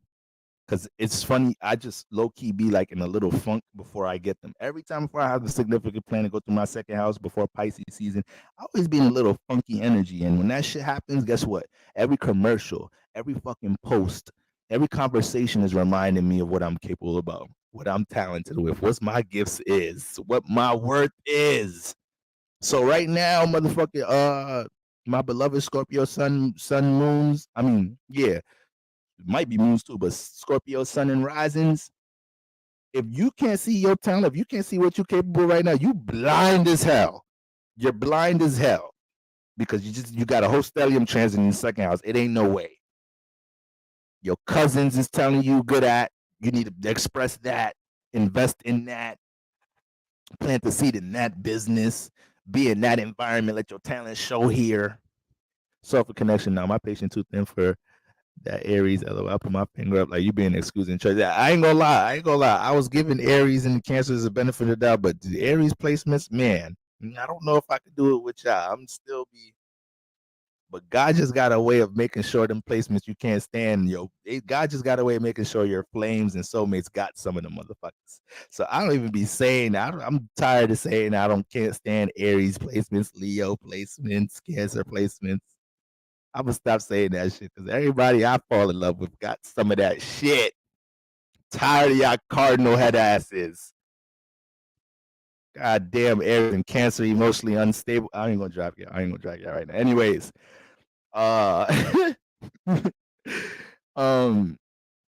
yeah, Scorpio Sun, Scorpio Risings. Y'all can't not see y'all talents and motherfucking gifts right now with all these energies transiting the second house. The only problem is y'all got Sagittarius in the second house, so y'all live y'all life sometimes thinking a little bit too high with y'all talents and gifts. Y'all can't just realize that you're talented with something and start there. Yeah, start at I'm talented here. Well, how long does it take to be this, that, and the third? And should I do like relax? That Archer, that Sagittarius, that Jupiter influence in the second house, it get a little too high here. I got a Jupiter rule second house too. I got Pisces in my second house, so I already know Jupiter in the second house can inflate things like a motherfucker. Your ass can't even start to practically work with your talents and gifts because you're already thinking 100 years ahead. We need some order and structure in here. Scorpio Sun's risings. Okay. Can't even goddamn practicalize around your gifts and talents. Getting too high. You're getting too high off the motherfuckers. All right.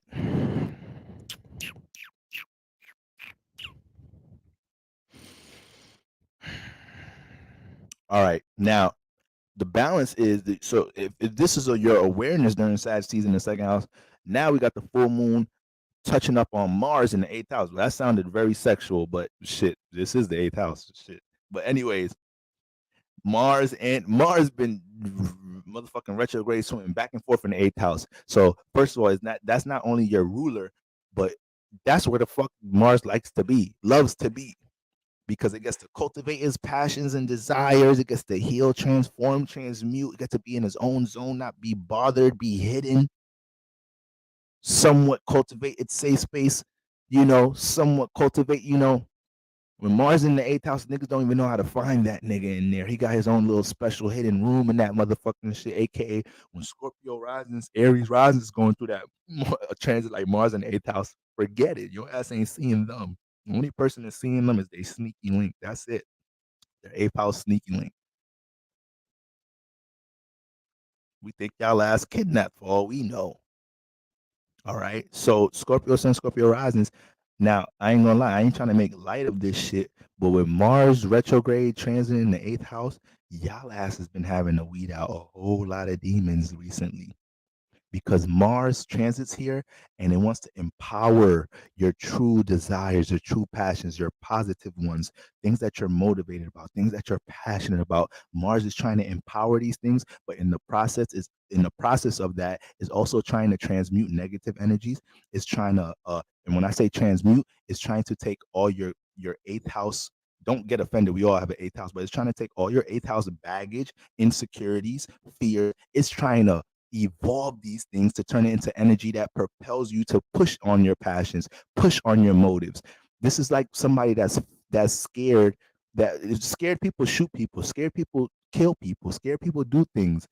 Sometimes being scared is what pushes you past a fear. So when Mars gets in the eighth house, it tries to use your fears against you, right? Your insecurities against you in order to be like, man, fuck it. I'm not about to have my fears and insecurities haunt me. Let me just go. Let me just fucking just jump in this shit 100%. If I die, I die. It don't matter. That's what the fuck Mars try to do in the eighth house. They try to get you all motherfucking aggressive with your true passions and motives. But guess what? If you have attachments, if you have some deep insecurities, if you still hung up about this transformation in this intimate situation that you was in a few ago, it may take some time, but that's okay. That's okay. This is why Mars is spending a lot of time there.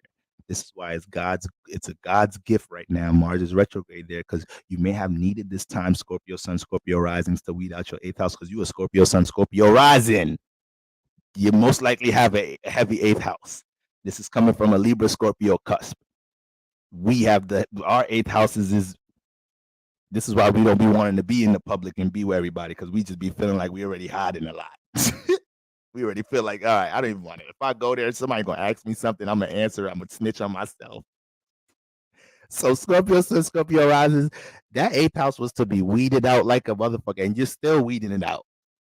All right. You got down 3 drinks a week. All right. Next week is two and a half. 2.5 shots. After that, by last week of December, we just dealing with 1 shot a week. All right. Some of y'all asses cannot not have sex right now. Scorpio Sun, Scorpio rising. Some of y'all got no motherfucking control of your eighth house sexual desires and your sacral energy right now, and that's not a good thing. That is something that you gotta fight when Mars is transiting the eighth house. Scorpio Sun, Scorpio rising. Y'all asses is already sensitive to sexual energy. But motherfucking when Mars is in the eighth house, oh forget it. If y'all in relationships right now, y'all partners like, babe, listen.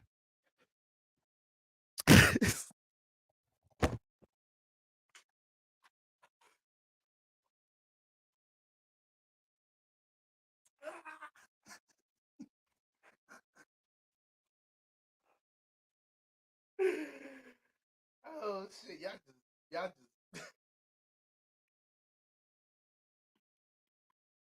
motherfucker can't even get a time out to drink some water.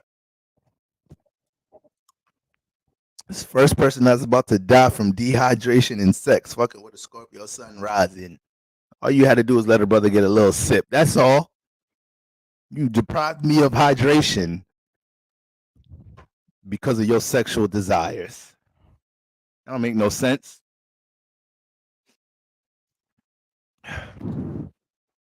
Sit y'all asses down, Scorpio Sun, Scorpio risings. Move that energy somewhere positive. Because that's what happened. When y'all don't be moving that shit somewhere positive, y'all end up trying, I need to conquer somebody this week. No, you don't. You need to just channel that passion into something positive. You don't need to sexually dominate somebody this week. You don't need to beat somebody ass this week. This is the negative side of the eighth house. Get it together. Goddamn Scorpio Sun Moon risings. All right. Anyways, I think y'all got the message on that one. Now, acknowledge ties to things in the past, emphasis on relationship circumstances and debts. Right now, y'all got to look. This is another place. Maybe some of y'all got to make a plan to get that student loan debt. Y'all been letting that carry on too long. You can't keep deferring it. Just put a little 25 a month down. We gotta get that shit hitting our credit now. Listen, the second eighth house of Scorpio Sun's rises. Y'all got to make some plans for them debts right now because they're gonna catch up. The full moon is sending the signal in eighth house. Like, get that shit together. Get the shit together. Make a plan. Niggas ain't gonna defer your shit next month again. Next time you request that, is going to hit in the credit. Get it together. Make a plan for things that matter now. For things dealing with your finances now. All right. Listen, y'all, I like to gamble a little bit. I'm gonna open up to y'all about one of my vices. I like the sports gamble. I got a little something for sports gambling. The other week I was on the phone with the homie. We was talking about games we like and shit. I'm like, you know what? I ain't gonna lie. I'm supposed to be using this money for something right now. Brother, I just got me a new nice desk setup and everything. New whole fire setup in my room. I fucked that money up. Had to wait a couple more days running back up. I'm like, damn. So right now, little shit right now with finances set a nigga back. Scorpio Sun's risings. You walk into 2023 thinking a setback right now will set you back into motherfucking spring next year. Scorpio Sun, Scorpio rising. There's somewhere you need to be putting your money at in a reasonable way. Put it there. Invest it there. All the other shit don't matter right now. It really don't. Universe is making it evident what resources can be exchanged with others to build some type of second house aspirations. Got full moon transit in Mars and retrograde, and I mean you already kind of been feeling on that a little bit. You've kind of been feeling on that since Mars been retrograde. Kind of been looking at what people got resources. Like, okay, I got this passion, I got this goal. Which one of these motherfuckers will help me out with this? So Mars retrograde already been. It's just that Mars like doing shit on its own a little bit. But the full moon activating some of that air energy around Mars a bit is like, yo, just reminisce. Think about some of them resources you had with some of them niggas you used to work with in the hood, some of the niggas there, realizing how to make a collection of resources with somebody else. Now we benefit off each other. I ain't using you, you ain't using me. We using each other. All right, a lot of that energy. Mars been transiting your eighth house for the past couple of months, has been helping you to heal, transmute, heavy energy that may be there, especially among relationships. Okay, and you've been revising some deep goals, motives, and aspirations, but get ready to express them and be proactive, because when you got a strong Mars transit in the eighth house, guys, you got to understand when that motherfucker get out the eighth house. Right now, you guys are building a lot of energy around your passions and motives while revising how you're going to execute them. So when Mars gets out of here, you can't be sinking onto it. You can't keep fueling up. You can't keep heating the pot up. No, it's go time. It's time to express it. Put it on the stage now. It's time to put it into the air. Give it some life. So just know that. Let Mars is gonna cook up here for a little bit. It's gonna be retrograde for a little bit. Once Mars gets up out this eighth house, Mars go direct. You can't be so much in the dark with your passions and goals, motives too. Use this time to, transmute, heal, while revise how we're going to deal with these passions and motives, how we're going to execute these things. But right, for a lot of you guys, it's not even about how we're going to do these things. It's more so about, I got to cut off my attachments first. I cannot operate at a certain level if I'm still dealing with these attachments. All right, the moon has made these things way more have made you way more sensitive to these things. Mars retrograde has already been trying to clean up the attachments in the eighth house and transmute energy, right? And help you evolve with either desires, negative desires you have, attachments you have, bad habits you have, which the eighth house is very good for producing those things. But now that the moon is here, it's a strong intuition here, like, damn, all right, I cannot lie to myself. If I keep having these habits, I'm not going to prosper with these positive passions and motives that I have. These attachments and things that have control over me are always going to be a roadblock. All right. And you guys are seeing, once again, way too much of your potential in the second house to allow these eighth house demons to get in the way of that second house potential. We're not finna do that. We're not finna let a vice or some type of attachment, something you don't got control of, get in the way of the potential of what value you have to bring in the world. But in order for you to operate in the most efficient level, all right, and I've been kind of talking about these things recently, guys. All right. So for you to operate at an efficient level, Scorpio Sun rising, I need y'all to understand that. I need y'all to understand that. All right. Because it's real easy for y'all to keep seeing y'all awareness in the second house, what y'all capable of, y'all talents and gifts through whatever way you see it, whether you're daydreaming on it, you're getting reminded about it, whatever.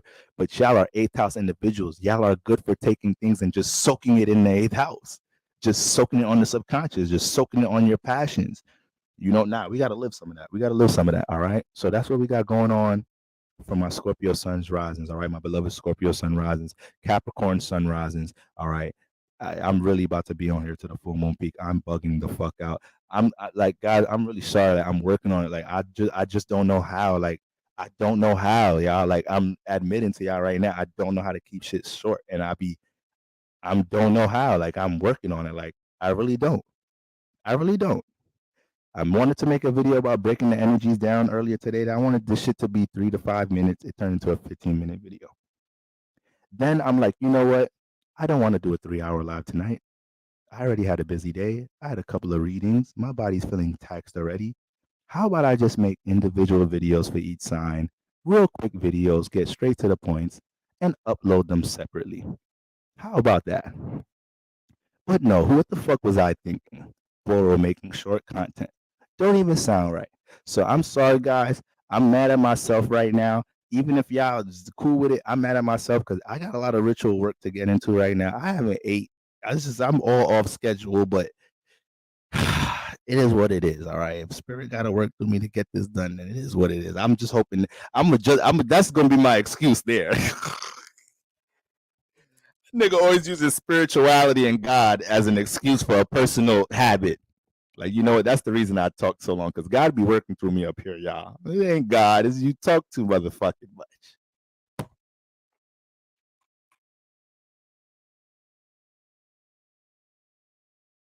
I've been like this for years. Nah, God, I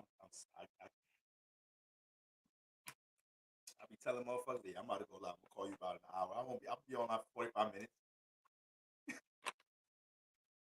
I'm only gonna be alive for an hour. Niggas be like, yeah, all right, nigga. Speak to you tomorrow. See you next week, Boro. You said you're going live? Yeah, that I ain't gonna holler, I ain't gonna speak to this nigga till 2023.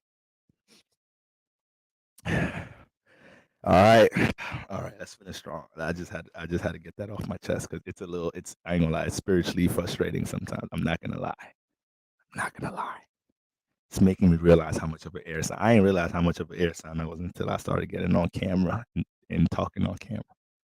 I knew I was a little scattered motherfucker, but wasn't until I started interacting with the world and the people. It's y'all fault. Y'all be bringing this shit out of me.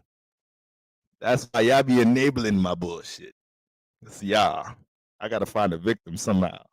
Blame it on y'all, blame it on God, working through me, something. Capricorn sun rises. All right. Capricorn sun rises. This is my black ass right here. All right. Now, full moon transit in the sixth house, guys. Full moon transit in the sixth house conjunct Mars in the sixth house. What does this mean, Capricorn sun risings? This means y'all cannot afford to have a lack of intention in the sixth house. Y'all cannot afford to have lack of intention in the sixth house. Mars retrograde been transiting here the past couple of months, trying to get you to understand Capricorn sun rising. Anything is possible. Anything can be built. Anything can be stabilized. Any milestone can be manifested in this first house because you're an Earth rising. Earth risings are learning how to be master builders. Anything can be built in this first house if we get some motherfucking intention straight and take some more initiative of what type of sixth house we need to support that. All right. So I ain't gonna lie. If you're a Capricorn sun rising and you really ain't on your A game, what's up with doing a stand up at a comedy club? Listen. I live in Hampton, Virginia.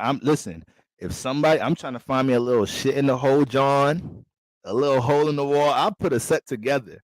I just need a little 5 minutes. Something don't have me up there too long. Nigga start sweating. Nigga go viral. All right. Speaking of, did y'all see T.I.'s set? Who in here saw T.I.'s set? The set T.I. did. He got booed off. Who seen it? Who seen that shit? Because I seen it recently. I heard about it. I'm like, damn, T.I. did the stand up, got booed, this, that, and the third. And when I seen it, I'm like, yo, this wasn't even. I'm thinking he was terrible. It wasn't even that bad. It wasn't even really bad at all. It wasn't even bad at all. That nigga just fucked up. Why did you do such a big venue in New York City? Why? Why would you? New York City don't like nobody. New York City be quick to boo a motherfucker. Y'all go see that shit and tell me what y'all think. He had some funny ass jokes. It's like he literally, you can see that he can do this shit. Like if he went to like a smaller club, smaller audience, this that, and the third, it would have been straight. That nigga went in front of it. Shit look like Summer Jam. T.I., sit your ass down. You thought you about to laugh the boots off everybody. There's a million motherfuckers in the crowd. Too confident. He was good though. He was straight. Y'all tell me what y'all think. It wasn't that bad. Now, facts. You'd be tripping. So Capricorn, Sun, Moon, Rising, full moon transit in the sixth house, conjunct Mars. You guys cannot afford to have a lack of intention in the sixth house. Your outlook on your potential and creative pursuits is there. But Mars retrograde been trying to force you to find that routine that supports these things. Sometimes that word is a word we don't like to hear.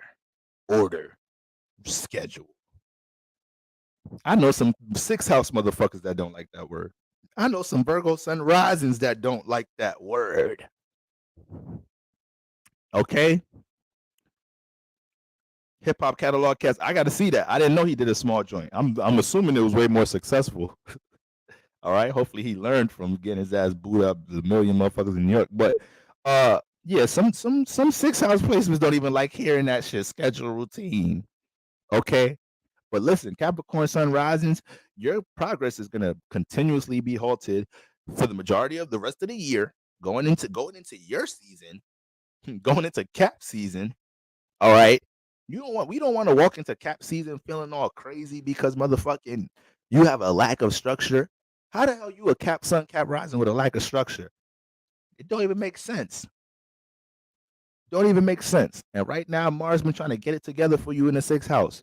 So the minute you start putting time into the wrong things in your schedule, you watch your schedule get unstable as hell. Then you got to take a whole week to be sharp as hell to feel like you're getting back in momentum. And then you get mad at yourself because you feel like I know these things. So sometimes, having Saturn ruling that chart, it be fucked up because you could do shit perfect 6 days in a row. You fuck up Sunday, your whole shit set back. Saturn be on some bullshit, y'all. Where are my Saturn ruled placements in here? All right, motherfuckers, we need a community for real. We need a Facebook group just for us. I don't know, something. AA meetings, Saturn influenced. All right, all jokes aside though. So right now, guys, that full moon, that conjunct Mars in the sixth house, you guys probably feeling like, I ain't gonna lie, I don't have this, but my shit intercepted, but I still pick up the influence because I'm really reading this from a whole sign perspective. But Saturn is right now, y'all. If you're a Capricorn Sun rising, you should be feeling like, I don't give a fuck what the fuck it is. I don't care if it's my mama. Ain't nothing distracting me in the sixth house. I don't care if my girl giving birth. I'm gonna get these tasks done. I have to have a resilient sixth house. You feel me? And having a resilient sixth house is not just about, your ability of working on things and working on things in an efficient level. No, that shit is also about learning what pace is. It's also about learning what rest is. That's something that's to factor in. All right. Capricorn Sun rising, you guys can be feeling overwhelmed as hell right now. It's so easy for you to be feeling overwhelmed as hell, especially for those who have really been working hardly.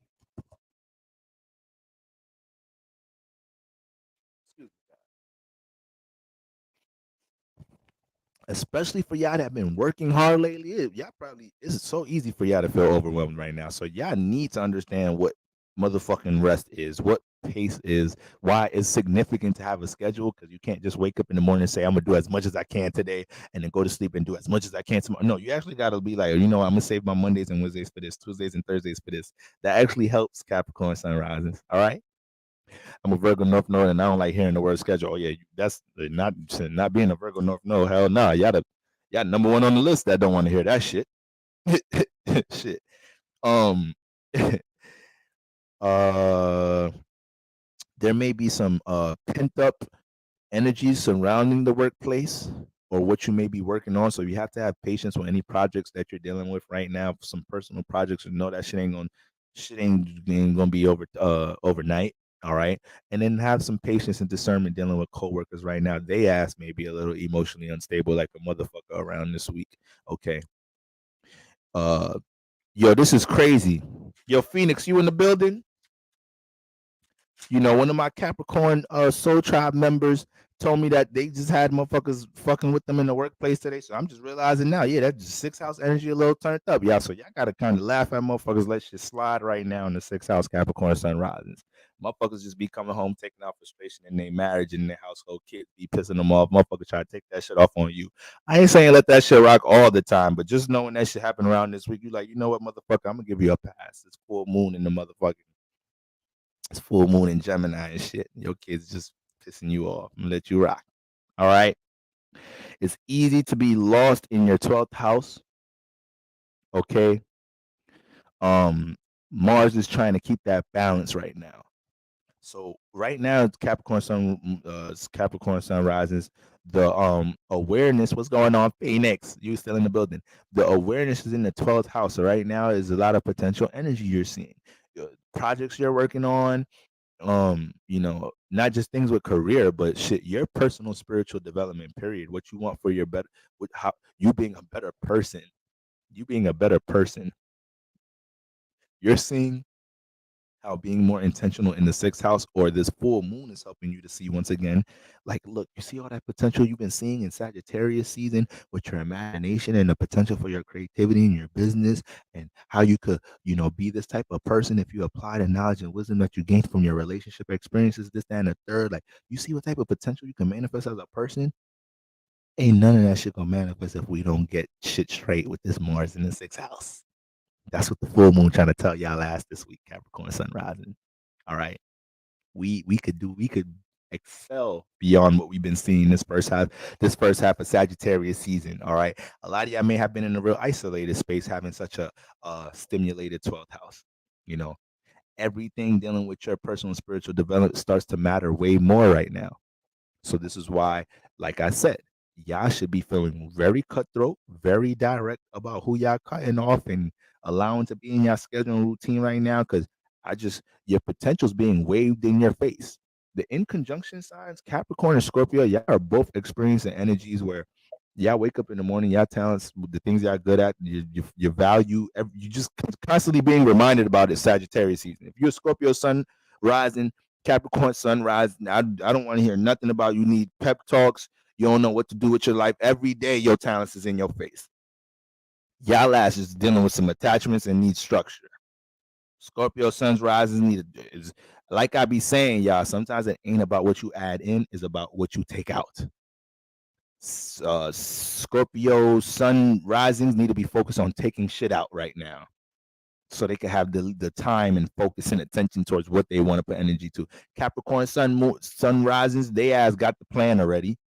You already know what manifests with time and structure and working with time and patience. But shit, don't be too lost in that 12th house. Don't be too lost in your isolation and imagination of things and just thinking the sixth house about to get refined on its own. Now, we need to be waking up and going to bed around the same time. You need to be having some discernment about the people, places, and things that affect your wellness, your diet, your regimen, all of this shit. How are you gonna be this efficient master builder in the first house without these principles in the sixth? And that's what Mars has been trying to get you to understand these past couple of months. And Mars has been also may have created some blow up moments with some of your close friends, relationships based off it because you keep trying to force people into your schedule and routine when this is a time for you to be having a more of a strict, lenient schedule routine to support your personal aspirations and goals. But you keep trying to fit these friends in there, don't want to go to the gym, don't want to eat better, don't want to manage their time, whatever the fuck it is, whatever it is, you got to get in order. Stop, let them niggas stay in the third house.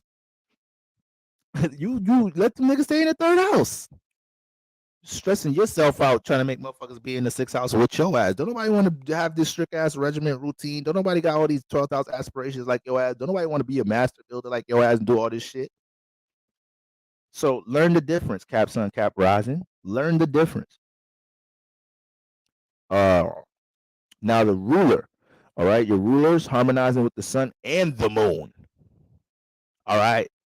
So shit, your intuition is on 1,000 when it comes into what supports your value system, your self-esteem, and your ability to be stable. Capricorn sun rising ain't stable. You know why? You don't need a book to read. You don't need to watch this motherfucking full moon video. You know why your ass ain't stable. The sun giving you a clear awareness of it. Your moon is heavy on your heart chakra. You know what you attach to it, what you need to add into that sixth house or whatnot. You know what you need to get structured. It's as simple as that, Capricorn sun risings, all right? Y'all got it. Y'all got it. Is this the last sign? Okay, Cancer and Taurus.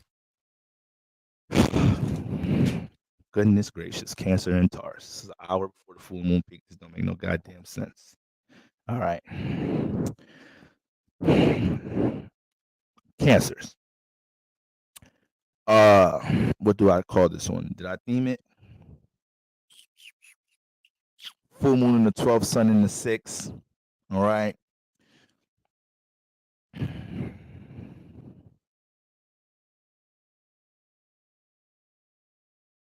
Okay. Okay, this is some strong shit here for my cancers. All right, listen, Cancer sun risings, listen. You got the full moon in the 12th house, right? Mars retrograde been transiting here, right? You guys can feel it could feel like a lot of motherfuckers in your life right now is unreliable or unrelatable when it comes into some 12th house creative endeavors, aspirations, belief systems, new shit that you learning about spirituality and astrology, right? It could feel you could feel like you in a real unrelatable space right now. You getting all these downloads, this new awareness, and your ass ain't got nobody to relate to shit. Ain't nobody trying to hear this shit, this, that, and the third. But all of this is Mars retrograde in the 12th house trying to remind you or basically giving you confirmation that listen, this ain't all the time. This can't be related all the time. You are on an individual spiritual path. This information, what you're downloading, is for you to carry individually. You're trying to bring the people that you already have established relationships with on this journey, not knowing you tapping into this energy is the potential to create new relationships with people that's already on this type time. You got to look at the journey of Mars right now. Where's Mars going to be after this transit? In your first house. So you're in a space of developing a whole new, you're evolving your spiritual awareness. You're understanding that you have to do things on your own for your spiritual development, especially with creative aspirations. All that creative spiritual shit in the 12th house, all of that you're learning to do it on your first, to do it on your own and be the individual spark first and then attract what comes with it instead of trying to rally it up. Instead of trying to rally it up with others. Y'all feel me? Y'all feeling me? Y'all feeling me, Cancer Sun, Cancer Risings?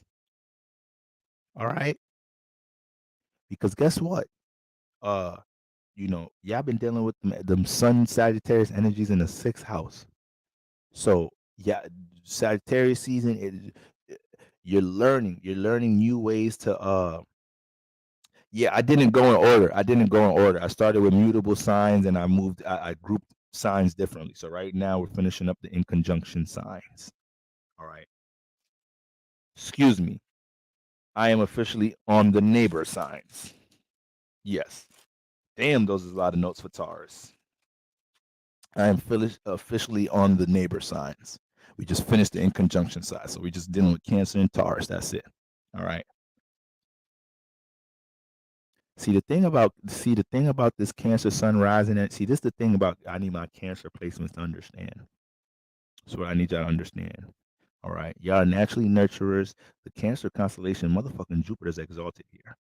So your Cancer placements, your best teacher's gonna have some Cancer placements. Cancer places live to teach. They feel fulfilled doing that shit. They feel fulfilled enlightening others, spreading knowledge and wisdom. You got some Cancers out there that's super, super, super duper superstitious. You got them Cancers out there super duper motherfucker spiritual. You think, oh, there's a Pisces Sagittarius, that's a eighth houser, that's a moon in Scorpio, that's a sun conjunct Jupiter, that's a strong Jupiter. No, that's a motherfucking Cancer. It's Jupiter's exaltation. All right. Who's in the house telling you don't touch that? Mama love. Right? Who's the first person you get your ass smacked the shit out of because you did some shit you wasn't supposed to do and you learned that way? Mama love. So don't put some respect on Cancer's name when it comes to the teacher. All right, it's one of the most spiritually inclined signs in the zodiac. All right. I like to say a lot of more of the spiritually inclined signs is on the top half of the zodiac: Scorpio, Sag, Aquarius, Pisces. Cancer got it for that bottom half. They got it. Aries be on their spiritual shit. I give Aries that. You know, Leo, Aries, is the fire. The fire signs, fire, water signs. It's going to naturally correlate to spirituality a little bit quicker than earth and air signs. Let's keep it erect. All right, that's just how it flows. Earth and air signs, we a little bit more in tune with what the fuck is going on down here. So we got to use each other. This is not to say air and earth signs don't be on spiritual shit. It's not to say fire and water signs don't be on realistic shit. But for the most part, y'all lean on spiritual shit a little bit more. Y'all trust spiritual shit a little bit more than the air. Ow. Than the air earth sign. I'm going to leave this live all jacked up, missing teeth, everything. And then motherfucker air earth signs, air earth signs, we understand how things move and rock down here a little bit better. So we give guidance to fire water signs at time, you know, and then fire water signs has got to be the ones to tell us, motherfucker, you thinking too much. This earth shit got you fucked up. You done forgot how to feel. You done forgot how to use some intuition like a motherfucker. You got all them physical senses and shit. Your eyes. You got the eyes, the nose. Where's your third eye? Where's your third nose? You ain't got no third ears? Motherfucker, air, water signs. Fire, water signs got third everything. Third sense of touch. Them niggas is third and ninth eyes. All right? Earth sign, we still catching up. We just got to the third eye like a motherfucker. Water, fire sign, they on the ninth eye. All right? So it's just, listen, we all teaching each other different things down here. But when we get to the Cancer, Suns, and Risings, like I said, you're seeing how your beliefs and aspirations and pursuits. Oh, sorry, I didn't say this yet. You're seeing how your beliefs and aspirations and pursuits affect your social life and relationships. I ain't gonna lie. A lot of y'all relationships changing like a motherfucker right now. Like, I ain't gonna lie. Some of y'all dealing with some discouraged shit right now. Some of y'all dealing with some discouraging shit. Excited as fuck to relate some shit. And then Mars in retrograde in 12th house says, sit your ass back down by yourself. Don't nobody want to hear this shit from you. It's for you. This is for you. Don't nobody want to fast for 7 days with you. Don't nobody want to watch these Phil Valentine tapes with you right now. Don't nobody want to meditate with your ass right now, Cancer Sun Rising. This is for you. And you're going to create some frustration trying to spread this shit too much. You got to be the example. Use this shit to cultivate your own goddamn self and shift the subconscious and unlock. Look, Cancer Sun, Cancer Rising, y'all is unlocking some healing properties right now. You feel me? All right. So let's cultivate them 12th house energies. Let's get in tune with what's going on in subconscious, your insecurities, be able to look at things in a higher light, take control of these things. All right, and be the example. Don't get discouraged because you couldn't put on a family member, friend, this, that, and the third. You ain't sent for that right now. That's all for you. The application or the lack of, hear me out, the application or the lack of 6th house energy in your life can be a huge factor in your sense of stability and how you feel and your self-esteem right now. That serious is that the sixth house is that serious with y'all right now. With the sun, Sagittarius season, I ain't gonna front. As soon as Sagittarius season for Cancer started, as soon as Sagittarius season for y'all Cancers, y'all might have felt like, goddamn, punk, me being punctual just niggas said, motherfuck my comfort zone. Y'all niggas just started throwing responsibility, priorities. Niggas in the workplace doing too much. Niggas is making a big deal when I come to work a second late and leave a second early. Y'all ain't never been this punctual in this motherfucker. Y'all ain't never been this more annoying in the sixth house. I ain't never deal with this many distractions when I'm trying to set up my schedule routine in my sixth house. So yeah, y'all trying to find some order in here. All these goddamn Sagittarius energies. It ain't easy having Sagittarius in the sixth. The Sagittarius be a little willy-nilly in this house. Is a square. Don't forget. So Sagittarius be trying to do things in the name of faith when we need a plan. All right. God ain't gonna help us file these papers. Moses ain't putting the blueprint together to build this building. He might have did that shit back. He might have spread water and helped niggas and all that shit back then. We need Microsoft Excel. All right, not Abraham. We need a spreadsheet, not Noah's Ark. Sagittarius in the sixth house. You're banking on too much faith in the sixth house. We need practicality.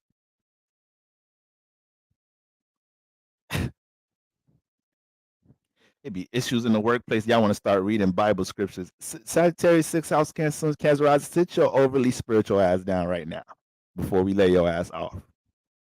We starting to think we starting to think you done cursed this. And this is why we ain't getting sales like this past couple months, because you bring all this spiritual esoteric shit and you cursing this motherfucker.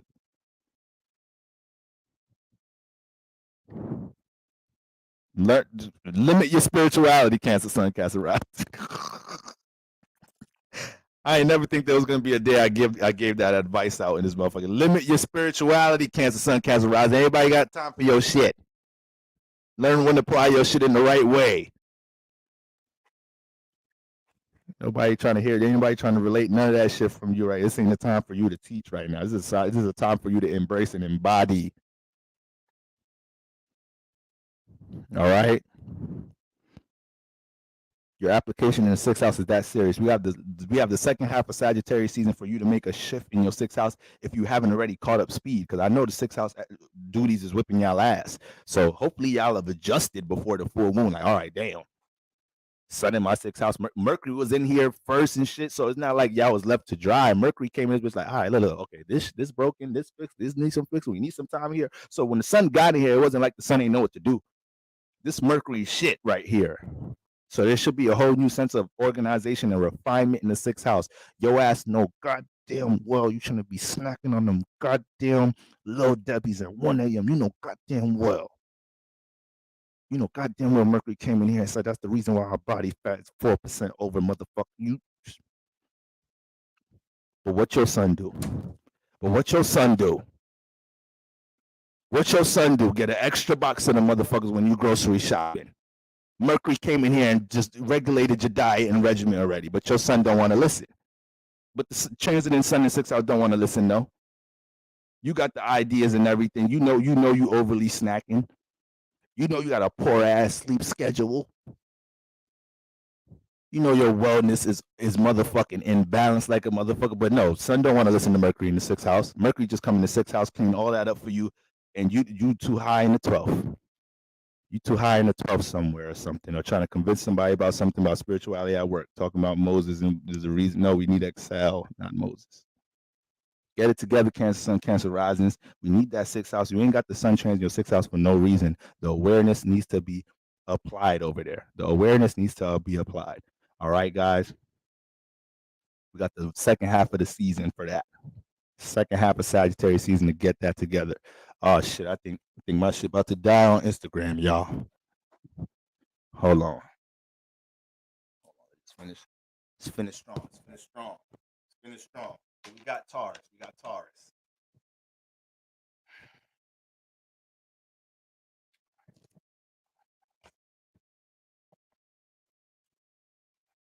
Let's finish strong.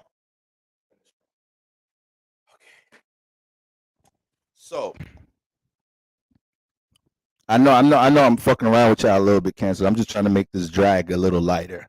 Because y'all it's serious, the serious business. It's not easy finding the balance between 12th and 6th house energies. You got one motherfucking side wants you to be in your imagination and have and not deal with reality. Then you got a whole bunch of energies forcing you to. All right. So not only do we have to be,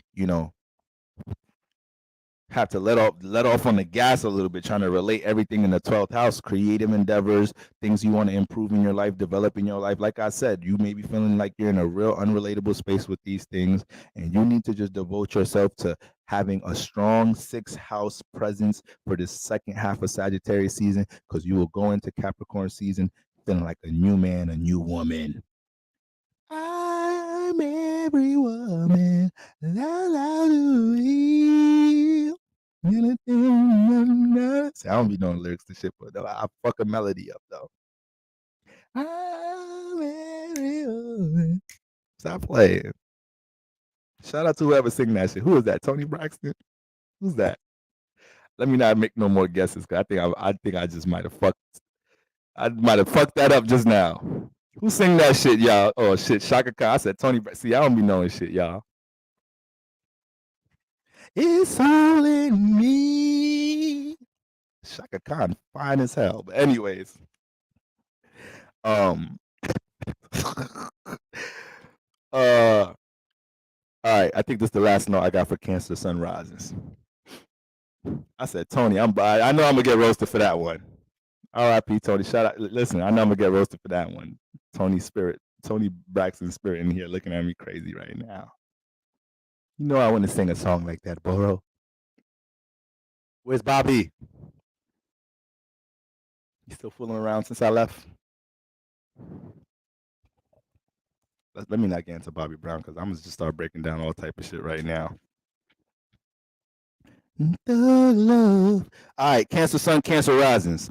You can feel the need to leave a job or detach from a project you've been working on. I would suggest to wait till next week to see how you feel about that. That's my advice on that. You would want to wait till next week. It's easy to make some impulsive decisions right now. All right, easy to make some impulsive decisions. Somebody named Chakra Khan in the building. Shout out to Chakra Khan. You the reason it's your spirit that made me sing that. I'm every chakra. They all light up in me. From the sacral to the crown. That's your ass. You the reason I sang that. Y'all really dragging me for the Tony Braxton. I'm sorry, Tony. I'm sorry. Sorry, y'all all beautiful black women singers. It's hard. I be mixing y'all up at times. All right, y'all all got hits. All right, tomato, tomato, potato, potato. All right, Tony, ain't gonna be haunting me tonight. I'll make sure I stream your shit tonight before I go to sleep, just to give some praise. All right, R.I.P. Hope you're resting well. You can feel the need to leave from a job or detach from a project you were working on. Wait till next week to see how you feel about that. The emotion might be a little too high, and frustration can be built up. Temporary frustrations could be built up in the 6th house in some type of shape or form right now. So we just don't want to make rash decisions in that way. All right. Wait, Tony's alive. Am I mixing? Wait, who am? All right, yeah. Who was messing with Bobby Brown? Whitney Houston. Oh, all right. Oh my God. I'm thinking about Whitney. I gotta finish this live. I've had a long day, guys.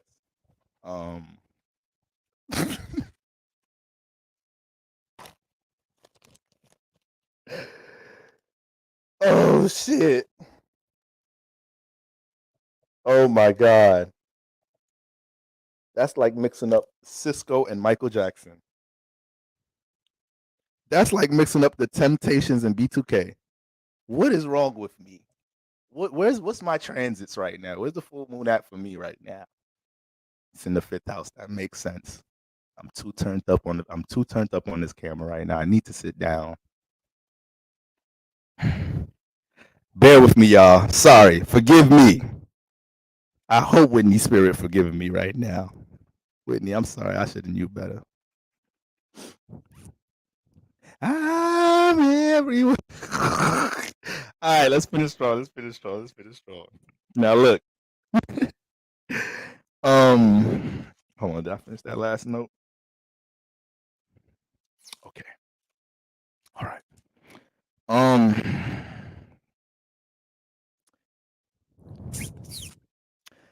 Cancer Sun, Cancer Risings.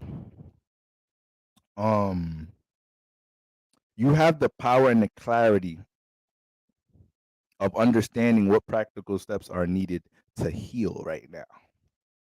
Okay. Sometimes people don't be knowing what steps to take to heal. Sometimes people literally don't know. That's why we have to ask for help sometimes. All right. But some of us are gifted in that type of way. Cancer Sun, Cancer Risings, not only do you have a hint, intuition of how to work with that subconscious, other than nobody else, your ruler is harmonizing with that Saturn. Okay. So you know how to make some practical, realistic adjustments in your life right now to provide some healing and structure. Some structure inside here though.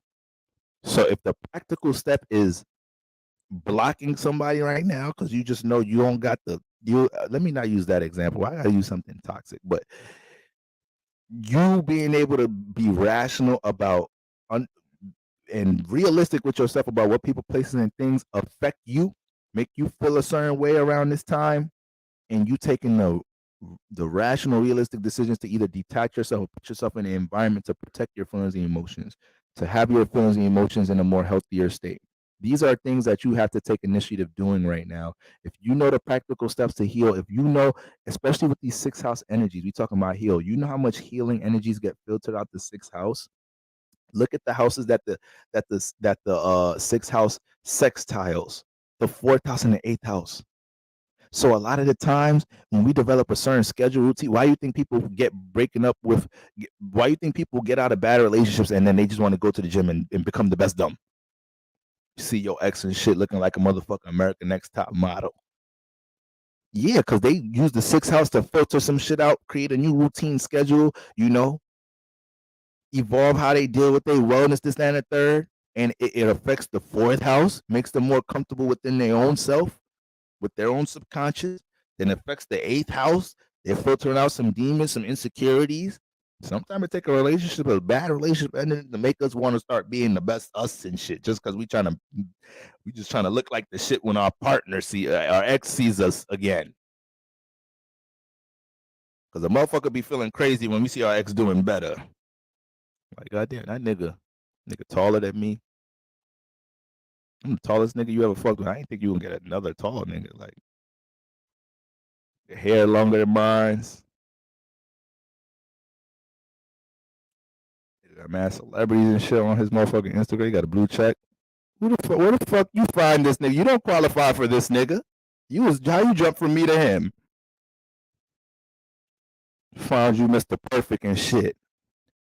Motherfuckers always want to find Mr. Perfect, Miss Perfect when it's after your ass. Universe just be looking at you like, look what you done did. You done sparked the potential in somebody with your toxic ass. Your toxicity led to somebody else's relationship success. Now you gotta sink in your bullshit. So watch your ex be happy as hell. Nigga strong as hell. Nigga picking my ex up, throwing her in the air and shit. Like, you know what? God, you work in mysterious ways, God. I ain't gonna question you no more. Last but not least, Taurus suns, Taurus risings. We have about 40 minutes until the full moon peak. I ain't gonna lie, my ass a little numb sitting on this chair all day, y'all. A brother might be asleep during the peak. I'm not gonna lie, in this chair. Might just turn everything off as soon as I get off this motherfucker tonight. But Taurus sun rises, we finishing with you. We are finishing with y'all. All right. Now, first off, all right, all jokes aside, what we got going on for my Taurus sunrise? So we got the full moon in the second house, right? Got the ooh, okay. Wait, that don't make sense. Oh yeah, I'm bugging. So we got the full moon in the second house. All right. And shit.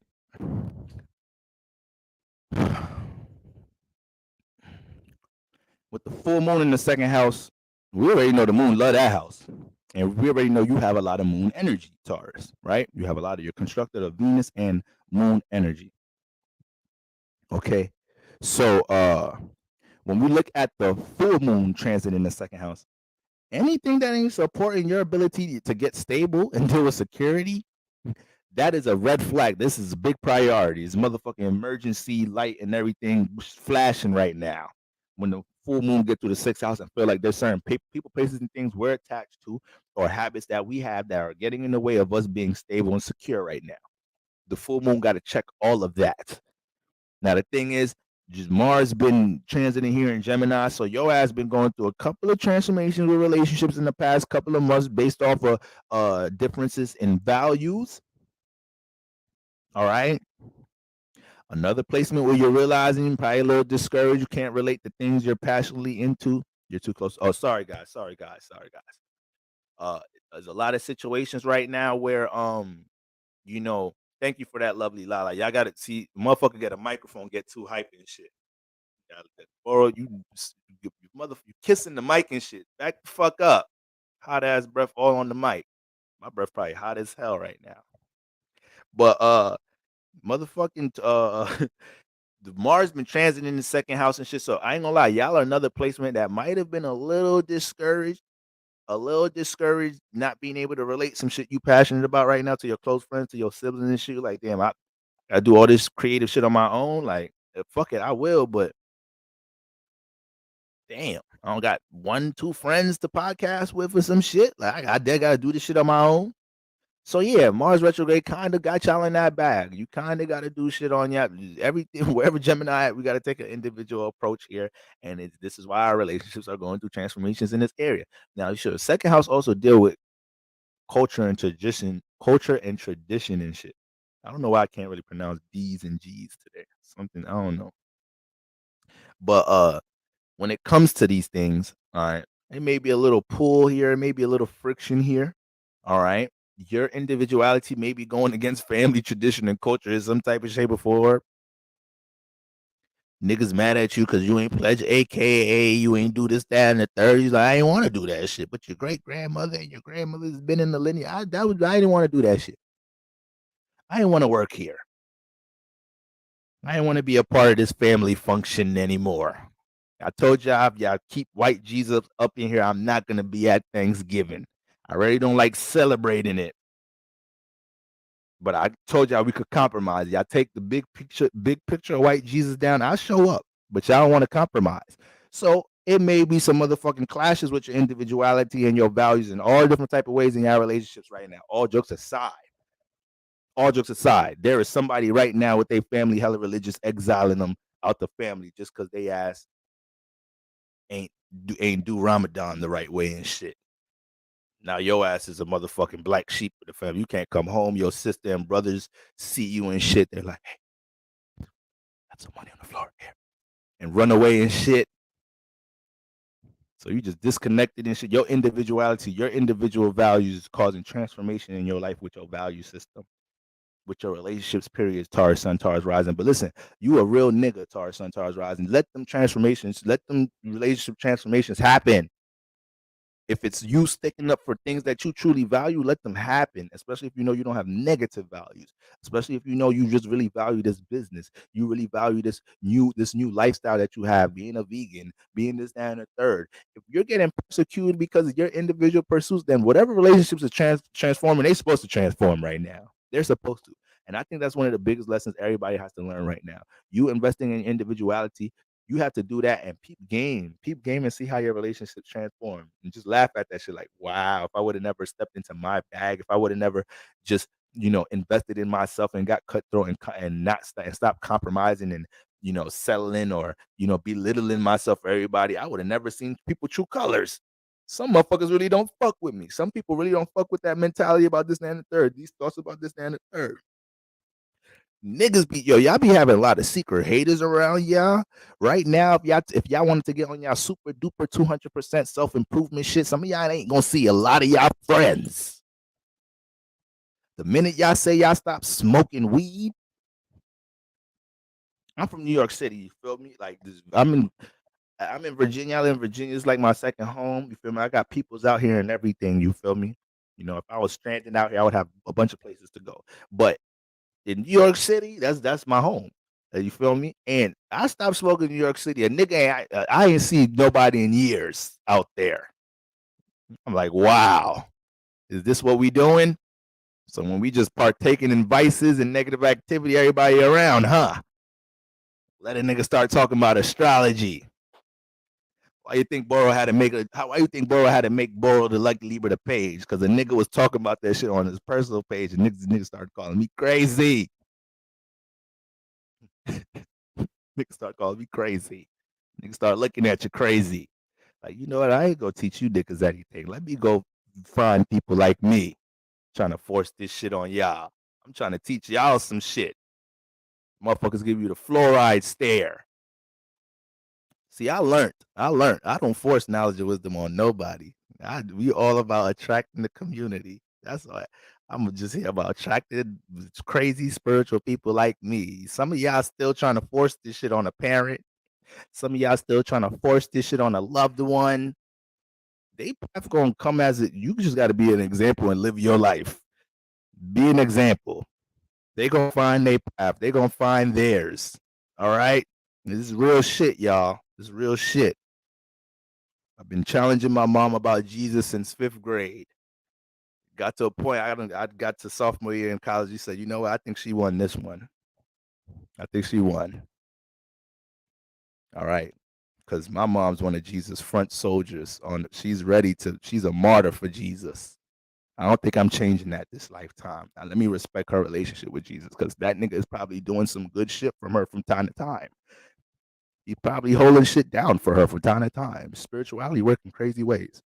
A motherfucker could start praising an iPhone. This motherfucker start making miracles for you. So it depends how you manipulate your faith. This is a whole nother video. Y'all think I'm not even really, it sounds funny, but I'm dead ass.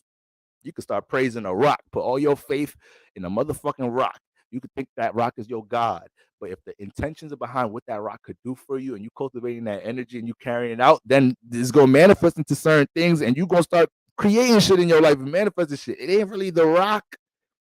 You just made the rock your God. It's really all the energy surrounding it and behind it and invested into the whole relationship. So shit is deep. But anyways, white Jesus do be coming through sometimes. I ain't gonna lie. But anyways, um, so yes, this is a lot of what's going on in that full moon. With Mars transiting there and now the moon, intensifying things, right? But at the same time, you guys got all these Sagittarius energies in the eighth house. So using discernment on who to let participate with business matters and who to build with in general. That's a big thing right now. Taurus sun risings, y'all discernment's being tested right here. All right. Y'all are real good for bringing stability and structure to the environment, to the partnership. So right now, y'all can feel like it don't matter who I work with. This plan I have, this formula I have is so perfect. Anybody could fit into it. No, everybody cannot fit into it. It's a great plan you have. Make sure somebody that's equipped to podcast with you, run this business with you, this, that, and the third, build this second house value with you. Make sure they are equipped. Don't overestimate how good your plan and your structure is, because a nigga will come and fuck all that shit up right now. You having a lack of discernment. You not being able to see true colors, read between the lines, and see how relatable your passions and values are with people that you allow yourself to participate in things with. Even going into your intimate relationships right now. Taurus Sun, Taurus Risings, you got to make sure you're on the same page with somebody right now. Because I already know when y'all get into relationships, y'all are not planning to change shit. Taurus, certain signs when y'all start dating, y'all got to understand they not really thinking about, once y'all start dating, they already thinking this is it.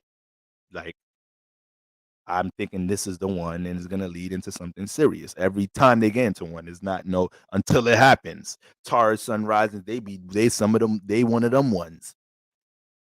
They be getting into shit. Really, the suns for real and the moons. Taurus rising be having their little shit in there. They be getting influenced with other shit in there. Taurus suns and moons, they start dating you and shit. Especially if they buy you anything, it's over. They trying to set this. They trying to set the tone. They want a ring. They're working for a ring. All right, or they want a wife. Whatever they want to want to cuff you and reproduce. They're not in a lot of them ain't trying to be wishy-washy and change a whole bunch of shit. Yeah, I just finished Cancer. All right. We on Taurus, the last sign. They ain't trying to change all that shit. Okay. So right now, Taurus, Sun, Taurus rises. Have some discernment, seeing who's about to fill them positions. All relationship circumstances, please. Okay. Mars retrograde been trying to enforce you to be more intentional with your second house gifts and talents while being more cutthroat about who's yeah, about who suppresses them or not. And I wrote here, that be making y'all feel crazy. It be making y'all feel crazy. Taurus sun risings, you feel me? When y'all got some shit that y'all excited about, certain talent and gift, y'all want to get off this, that, and the third, and y'all feel some form of restriction, some form of hate, some form of lack of support or appreciation for somebody you fuck with. That should make a Taurus sun, Taurus rising feel crazy. Taurus sun, Taurus rising ain't gonna talk to you for the rest of the year. Ain't gonna talk to you for the rest of the year. I did everybody. Out. We are just finishing up with Taurus suns and risings. All right. And I'm doing this based off a really whole sign influence for real, for real. All right. So yeah, yeah. Like I said, Taurus Sunrise got some shit that they're excited about. They want to build and shit. They can't relate that shit to a loved one. That should make y'all feel crazy. Like, damn, because y'all used to being the support. Y'all used to being the reliable one. Now y'all need some support and somebody to appreciate your shit. Look at your shit like it's dope. And you don't receive that, it could be discouraging. It could be discouraging for Taurus Sun, Taurus Rising. All right. But back to the full moon in the second house. Back to full moon in the second house. Having to be one with your individuality there. You have individual values you're trying to cultivate right now. No, everybody's gonna relate to that. Your best friends, close friends, Gemini in the second house, your siblings, relatives, they may not be able to relate to your new lifestyle changes. And Mars is making some lifestyle changes in the second house. Mars don't go through this second house, don't make no motherfucking lifestyle changes. All right. And another thing with Mars transit in the second house, if you already haven't felt the strong vibe, Taurus Sun, Taurus risings to be more patient within the career field, work field. That's definitely something that you need to be able to enforce here because Mars could be, even though it's retrograde, right? Mars just has his way of, intensifying things in the second house and making you feel like you got to do things overnight here. So be careful working with that intensity and not feeling sped up or rushed here with Mars. Mars can do wonders for what it could build, transform, and evolve amongst your value system, and how it could set intention to utilize these things to cultivate it into cultivate a talent or something creative into something that could be monetized, into something that could provide stability or structure. But goddamn, Mars in the is debilitated here. So Mars can be a little bit can be doing too much, rushing you, making you feel like you got to meet this quota in this type of time frame. It's like who said we got to meet that time frame? Who's that? Who the fuck said we have to have this done by then? You just placing shit on top of you, placing time frames and quota on top of yourself and shit. Ain't nobody say you gotta have shit done by nothing. You just gonna need to work patiently and diligently. That's what you need to do. I've been reading this book, Atomic Habits, and they're talking about a system versus your goals. We used to setting goals, but we need to focus on having a system. Everybody has the same goal. Every team in the Olympics wants to win the gold medal. Now, who's focusing on the system? Who has the perfect system to manifest that goal in the most efficient way? All right. So we need to focus on the system, y'all. That's something I wanted to make a video about. I told you on IG I was going to start reviewing things from this book on YouTube. That's one of the concepts I'm going to talk about: system versus goal. And I think that's something everybody could take away from this live. You ain't take away nothing from my talkative 3.5 hour talkative ass full moon about to peak in 25 minutes head ass. Let's get the system together, y'all. You'll exceed your goals 10 out of 10 times just going dumb hard with the system. You just focusing on being the most routine scheduled or getting 1% better every day, just stacking one good day in a row, 2 good days, 3 good days, 4 good days, 5 good days. That system can create monumental success. All right. Let's not get too caught up in the goal because sometimes that shit could look too big, too far away. All right. But the system, we could attack that every day. We could attack that shit every day. Wow, you never disappointed. Actually, I have shifted my lifestyle for the positive, and I know my family and certain peers don't understand, but oh well, that's what it is. That's what it is, straight up. you know. And then once again, y'all got Taurus sun risings.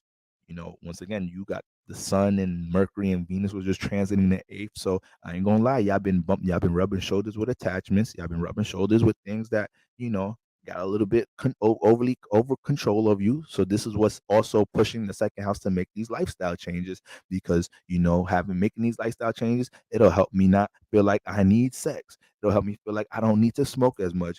I don't need to drink as much. I don't need this person's what I think is love or emotion or help or support. If I make these proper individual lifestyle change, I can be my personal support. I can be my personal stability. I can be my personal therapy or whatever, my personal counsel. Okay, shit get a little real when we talk about that second eighth house. I have a second eighth house axis. All right. On point. I've been pushing myself to get my passion completed by the end of the year. Right, right. Might have to just pace yourself. Might be a little bit too overwhelming on spirit. Sometimes we be putting unnecessary time frames about things on. Listen, I'm turning 30 this year. You know how much shit I wanted to get done by 29? I turned 29 this year. I said, you know what? Fuck it. I ain't whatever the fuck happens in 30, 31, 30, I don't give a fuck no more. I'm focusing on what I could do. I ain't creating these unnecessary stresses. I'm gonna be rich by 25. I'm gonna be rich by 30. I'm rich. Sit your ass down. Sit your motivated going nowhere ass down. I'm gonna have this by then. You ain't gonna have nothing. All right? You got bad credit. That's what you got. You got a bunch of responsibilities and Saturn return to take care of. Learn to take it one day at a time. Focus on the system. Goals is blinding you. You're too lost in the goal. If we look the past 6 months, you ain't do shit for that goal, but you still talking about that's the goal. You ain't do shit past couple weeks, months for that goal. We be delusional, y'all. I ain't gonna lie, we be delusional. All these podcasters, the dating coaches want to talk about women being delusional. We's delusional. Everybody's delusional in different ways. Everybody. I just told y'all I got a homie make 25K a year telling me he want a polygamous relationship. Who's you gonna date? Who you left in your right hand? The fuck is you talking about? Delusional. I was delusional today. I told y'all we ain't gonna be on live for that long. The full moon peaking in 20 minutes. I'm delusional. God damn it.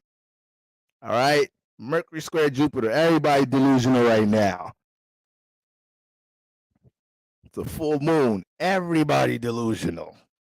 You gotta learn how to embrace that shit a little bit. You gotta be a man about your shit. You gotta be a woman about your shit, about your delusion. Sometimes you gotta be like, you know what? Fuck it. I know I ain't being realistic, but I'm gonna sleep on this shit tonight. Hopefully, I wake up in the morning with a better sense of reality. As of tonight, I don't really got it. It's okay, y'all. It's okay to admit that. Now, what else do we have for my Taurus sun risings?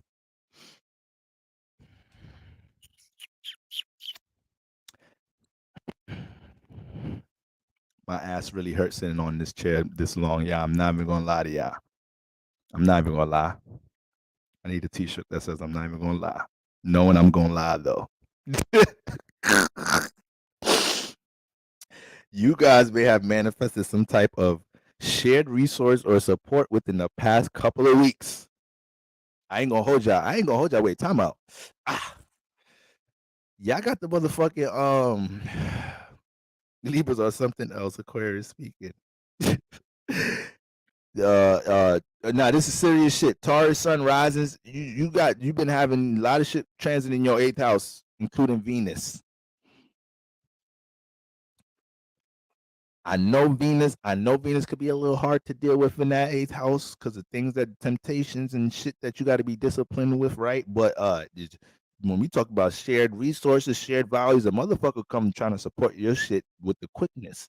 So a lot of y'all may have manifested some shared resources of support within the past couple of weeks, and this energy is to help. Uh, uh,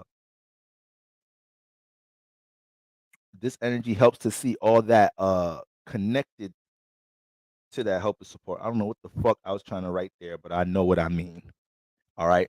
Basically, it could be some support in the eighth house with somebody seeing your potential of second house things that you don't even see right now. So your partner, your best friend, your colleague wants to motherfucking invest in some shit. I didn't. My ass hurt right now. Yeah, I ordered a desk chair. That shit taking forever. Amazon, why y'all don't got everything on Prime? Everything I done ordered came on Prime. Desk chair, December 10th. Get your shit together, Bezos. Cone head ass. Head like a Mike and Nike. This is Jeff Bezos' head right here. Head look like skinny cone head ass, chapstick head having ass. Make sure my desk chair get here end of the week. My ass hurt like a motherfucker right now. Shit. Anyways, what was I saying? What was I dragging Taurus and Risings about? Yeah, it may be somebody in the eighth house trying to provide some motherfucking I got a pillow. I got a motherfucking pillow. shit right here. Shit ain't doing shit.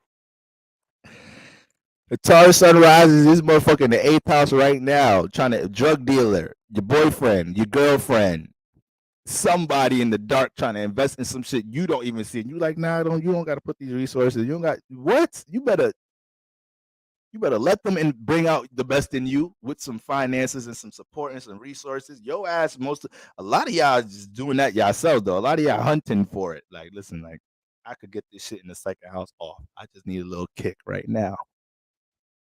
You need a little 5K loan. I'm telling you, this shit gonna take off. All right, this shit gonna take off right now. So, y'all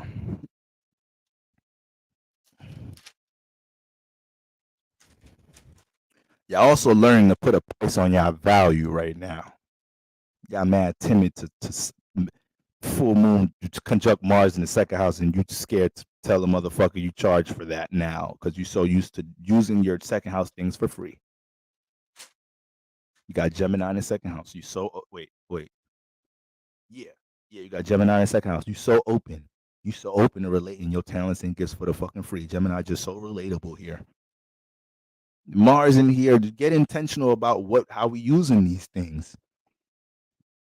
And now you got these energies in the eighth house, activating your second eighth house is like, no, just because I pull cards from my friends, don't mean I can't charge the public for the shit. There could be a couple of niggas I do the shit for free, and that's it. The rest of you niggas, 15 an hour, 15 to 10, whatever. That sounds cheap as hell. Don't charge Santos Rise. Do not charge people 15 an hour for tower readings. All right. I was hype. That came out too quick. You need more than that. Coming from a Capricorn moon rising. Earth moon to tell you that that's too low. Earth placement shit tell you straight up, that's too low. I'm sorry, I ain't doing that for Al.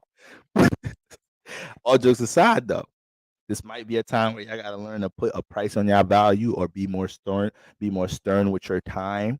Make people motherfucking respect and show their appreciation for your time and your efforts with something you may be helping others build, because y'all good for bringing structure and stability to some other shit without wanting nothing from it. And then motherfuckers think you just always reliable, which y'all some reliable motherfuckers. I ain't gonna lie, Taurus, Sunrise, y'all's reliable as hell, but still, that should be coming draining. It becomes draining to y'all. It becomes very draining. Okay. Now, yeah, I said this already. Whoever's extending help in that eighth house or within your intimate relationships may see potential in you This could also be a group collaborative effort. So you right now, some of you guys could be manifesting a situation where there's some type of group collaborative effort that needs you to participate, and you acting like y'all don't need me. Y'all can find someone else. No, motherfucker, they want you. This is a calling right now. This could be a leeway. This could be an opportunity for you to burst off into some whole individual shit. You just need to be a part of this right now, this group shit right now. Use them, get your buzz up a little bit. All right. Real shit. All jokes aside, if whoever's experienced this type of shit in y'all life, y'all know how that's working out. But now it's just confirmation to make sure you call them niggas tomorrow. Like, you know what? I'm gonna perform on Friday. I'm coming. Don't hire nobody else. I'm coming. I have to tell they ass. Niggas ain't looking for another lead single no more. Your ass do it. Go to the performance on Friday. Y'all performing a little shitty hole in the wall club. Motherfucker Def Jam, fucking Def Jam Scout was just in the cut. And they just want to sign your ass. God works in mysterious ways. God works in mysterious ways. All right. Might be tested. All right. Okay, this is a little tough one. I ain't gonna like this one, but yeah, right now a lot of y'all's being tested to be more open about learning the love language of someone that you're connecting with right now. Because if anybody knows who has a fixed way of loving, it's a goddamn Taurus sun rising. Because y'all love is just so good that we can't complain about y'all love. We just have to be loved the way y'all want to love us. Now they gonna love on you, Taurus sun rising. They gonna love on your ass. I tell you that right now. They's gonna love on you. They's finna nurture. I give them that. But it's how they want to do it, though. All right, Taurus sun rises. Y'all got to be a little bit more open. Trying to bully motherfuckers with your form of love. Okay. See, I know how you get down. You might use my other side of Venus. We a little bit more free flowing with love with you. We way more free flowing with love and shit than Taurus. But the thing is, Taurus be actually be invested in love more than Libra. Y'all ass be wanting that shit a little bit more than we do. Cause it's y'all Earth. So y'all trying to get stabilized in the love. And then y'all rule by the moon. So y'all really have emotion for Earth signs. Y'all really care more than Libras. Libras, we got too much going on. Y'all have the Earth and Moon with y'all Venus. We got air and Saturn. How the fuck that help with what the fuck is that doing? That ain't making us want no love for real. That's making us run from love. That's making us run from heavy emotion. Stop calling us the love sign. That Venus should be lying to y'all. Some of y'all get with a Libra, be like, what happened to all that? What happened to all of that romantic shit? You was doing all of that shit. Then once we got in a relationship, that shit was dead. You did all that to get me. You did all that shit to charm me up to get me in this situation. Now I'm just here. You get me flowers no more. None of that sweet shit. None of the morning texts, forehead kisses. All that should go out the window. Now now I'm motherfucking comfortable. You think I'm in the palm of your hands. Goddamn Libras. See, some of y'all just heard me say that. I was thinking I'm talking about Libra, how Libra men. No, Libra women do that shit to you too. Libra women know how to get a nigga in the middle of their hand. All right, I ain't gonna drag y'all too much, but y'all know what y'all conniving asses be doing, Libra women. Put it on and make him want to marry me. That's y'all shit right there.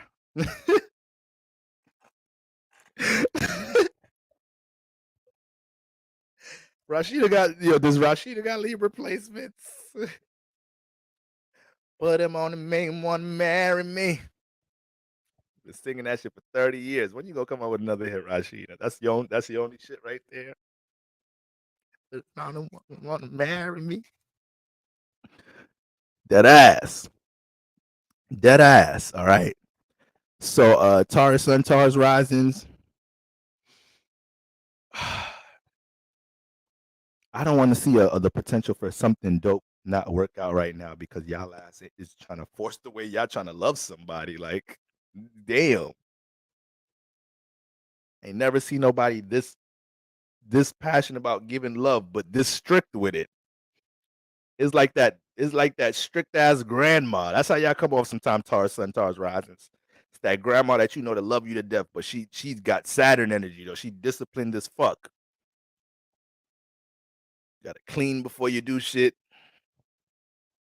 Gotta organize shit, make shit up, show some appreciation, show some respect.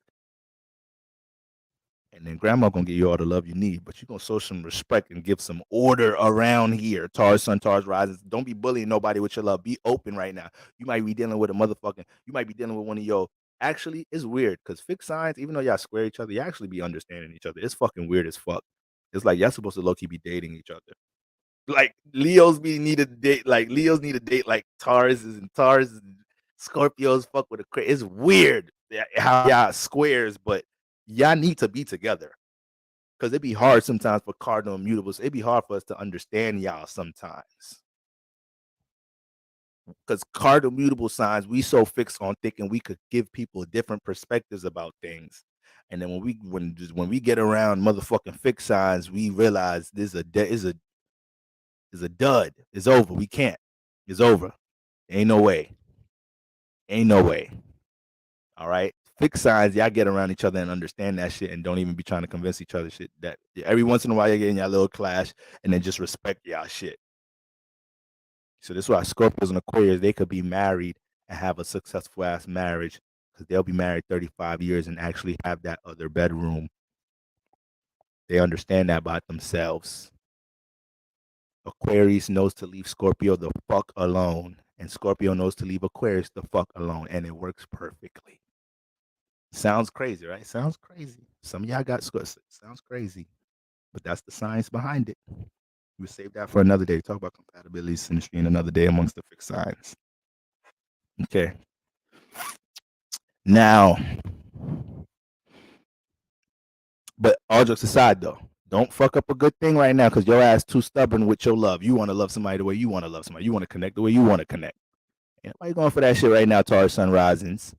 All right. All this Gemini energy and shit. Motherfuckers want their individuality to be heard. All right. Healing powers are being unlocked like a motherfucker right now. For my Taurus Sun Rises. Y'all little balls of magic right now. Eighth house energies is all type of things is in your conscious right now, dealing with transformation, healing. Y'all just happening to catch way more of your occult favorite occultist, spiritualist, hood healer lives and shit. Y'all just for some reason way more intrigued with things dealing with getting hands on with magic and transforming shit in y'all life. Candle magic. Y'all, most of y'all got some shit lit up right now. Y'all want me to hurry the fuck up so I can get to y'all altar in the next 10, 15 minutes. So use this energy. Unlock these healing properties within yourself. You don't have strong ass Scorpio 8th house transits and not gain more awareness about how to unlock some healing energy within you. Real shit.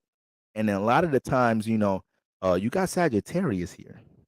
You got Sagittarius in your 8th house. So you got the planet, the sign, the constellation that likes to raise awareness, raise things into the light, and expand things in the house that's dealing with the occult. So a lot of the times you know how to bring dark things, into a lighter energy for others. You help walk people into the occult or darker energies in a more lighter fashion. Sometimes some niggas don't know how to do that. As soon as you turn their YouTube, all right, the motherfucking government, so they be drinking the blood of the babies. You like, all right, next, let me go to the next. Let me just go to this astrology channel right here because that was a little too intense. I ain't saying he was lying, but you just try to throw a nigga all the way in the 8th house with no warning, no nothing. Some people don't know how to warm you up for the intensity. Got to know how to work with people. Sagittarius in the 8th house can make the 8th house a little light for you to understand. All right? You gotta be talking about secret societies and shit from the gate. Let's just start somewhere light. Let's talk about the stars and shit. I ain't asked for all of that. Neptune is squaring Venus. Neptune is squaring Venus. Right now, you're a little bit delusional with your love language. Right now, you might be developing some misconceptions and shit that never really happened with your partner. You throwing shit on them. You just making shit up a little bit. Relax. Relax. Relax. Okay. Libras and Taurus is tripping a little bit with Venus squaring Neptune and Jupiter and shit. We thinking not only we have the high ideal for things and relationships and whatnot. All right. We could be delusional. We could be creating shit a little bit right now. I ain't even gonna lie to y'all. So y'all gotta be able to hold it down. How would you warm someone up to that though? You gotta be built for it. I ain't gonna lie. You just gotta be built for shit like that. You gotta be built for shit. Some people don't be built to realize what the matrix really is, what this world really is. So if you got it and you don't, you got it. I don't know. But Taurus sun risings, yes, with that Neptune squaring Venus, damn IG about to kick me off. Perfect. I needed something to speed me up with Neptune square and Venus. All right, just make sure that you're not allowing yourself to just jump off full emotion right now and making relationship decisions. And you're also going to be realizing how you have attachment with Neptune things. Venus and Neptune, dumb energy scream addiction, attachment, pleasure, overindulgence together. So these are things that you may have to pay attention to, but also in the sense of your relationships. Are you overindulging in a certain party in your relationship? Are you overindulging in your partner or something out of your relationship to do something or provide something for you that you could provide on your own? All right. Also, don't underestimate how the 11th house tribe, soulmates, teachers, colleagues to connect with. There's a lot of people in the 11th house that want to fuck with you right now, Taurus Sun Rising, aka strangers, people you don't know, people on social media. Don't be underestimating these situations, right? Guys, I love y'all. I motherfucking love y'all. Happy full moon. All right. Y'all are the shit for rocking with me all night. Y'all really crazy. I should have just all left and kicked me out and told me I'll be wilding. But I love y'all. All right. Hope everybody wakes up in peaceful spirits. I hope y'all get y'all meditation in. I hope y'all find clarity and confirmation with everything that you want to release around this time. All right, guys. All right, family. I'm gonna tap in with y'all. See how y'all doing tomorrow. Peace, y'all.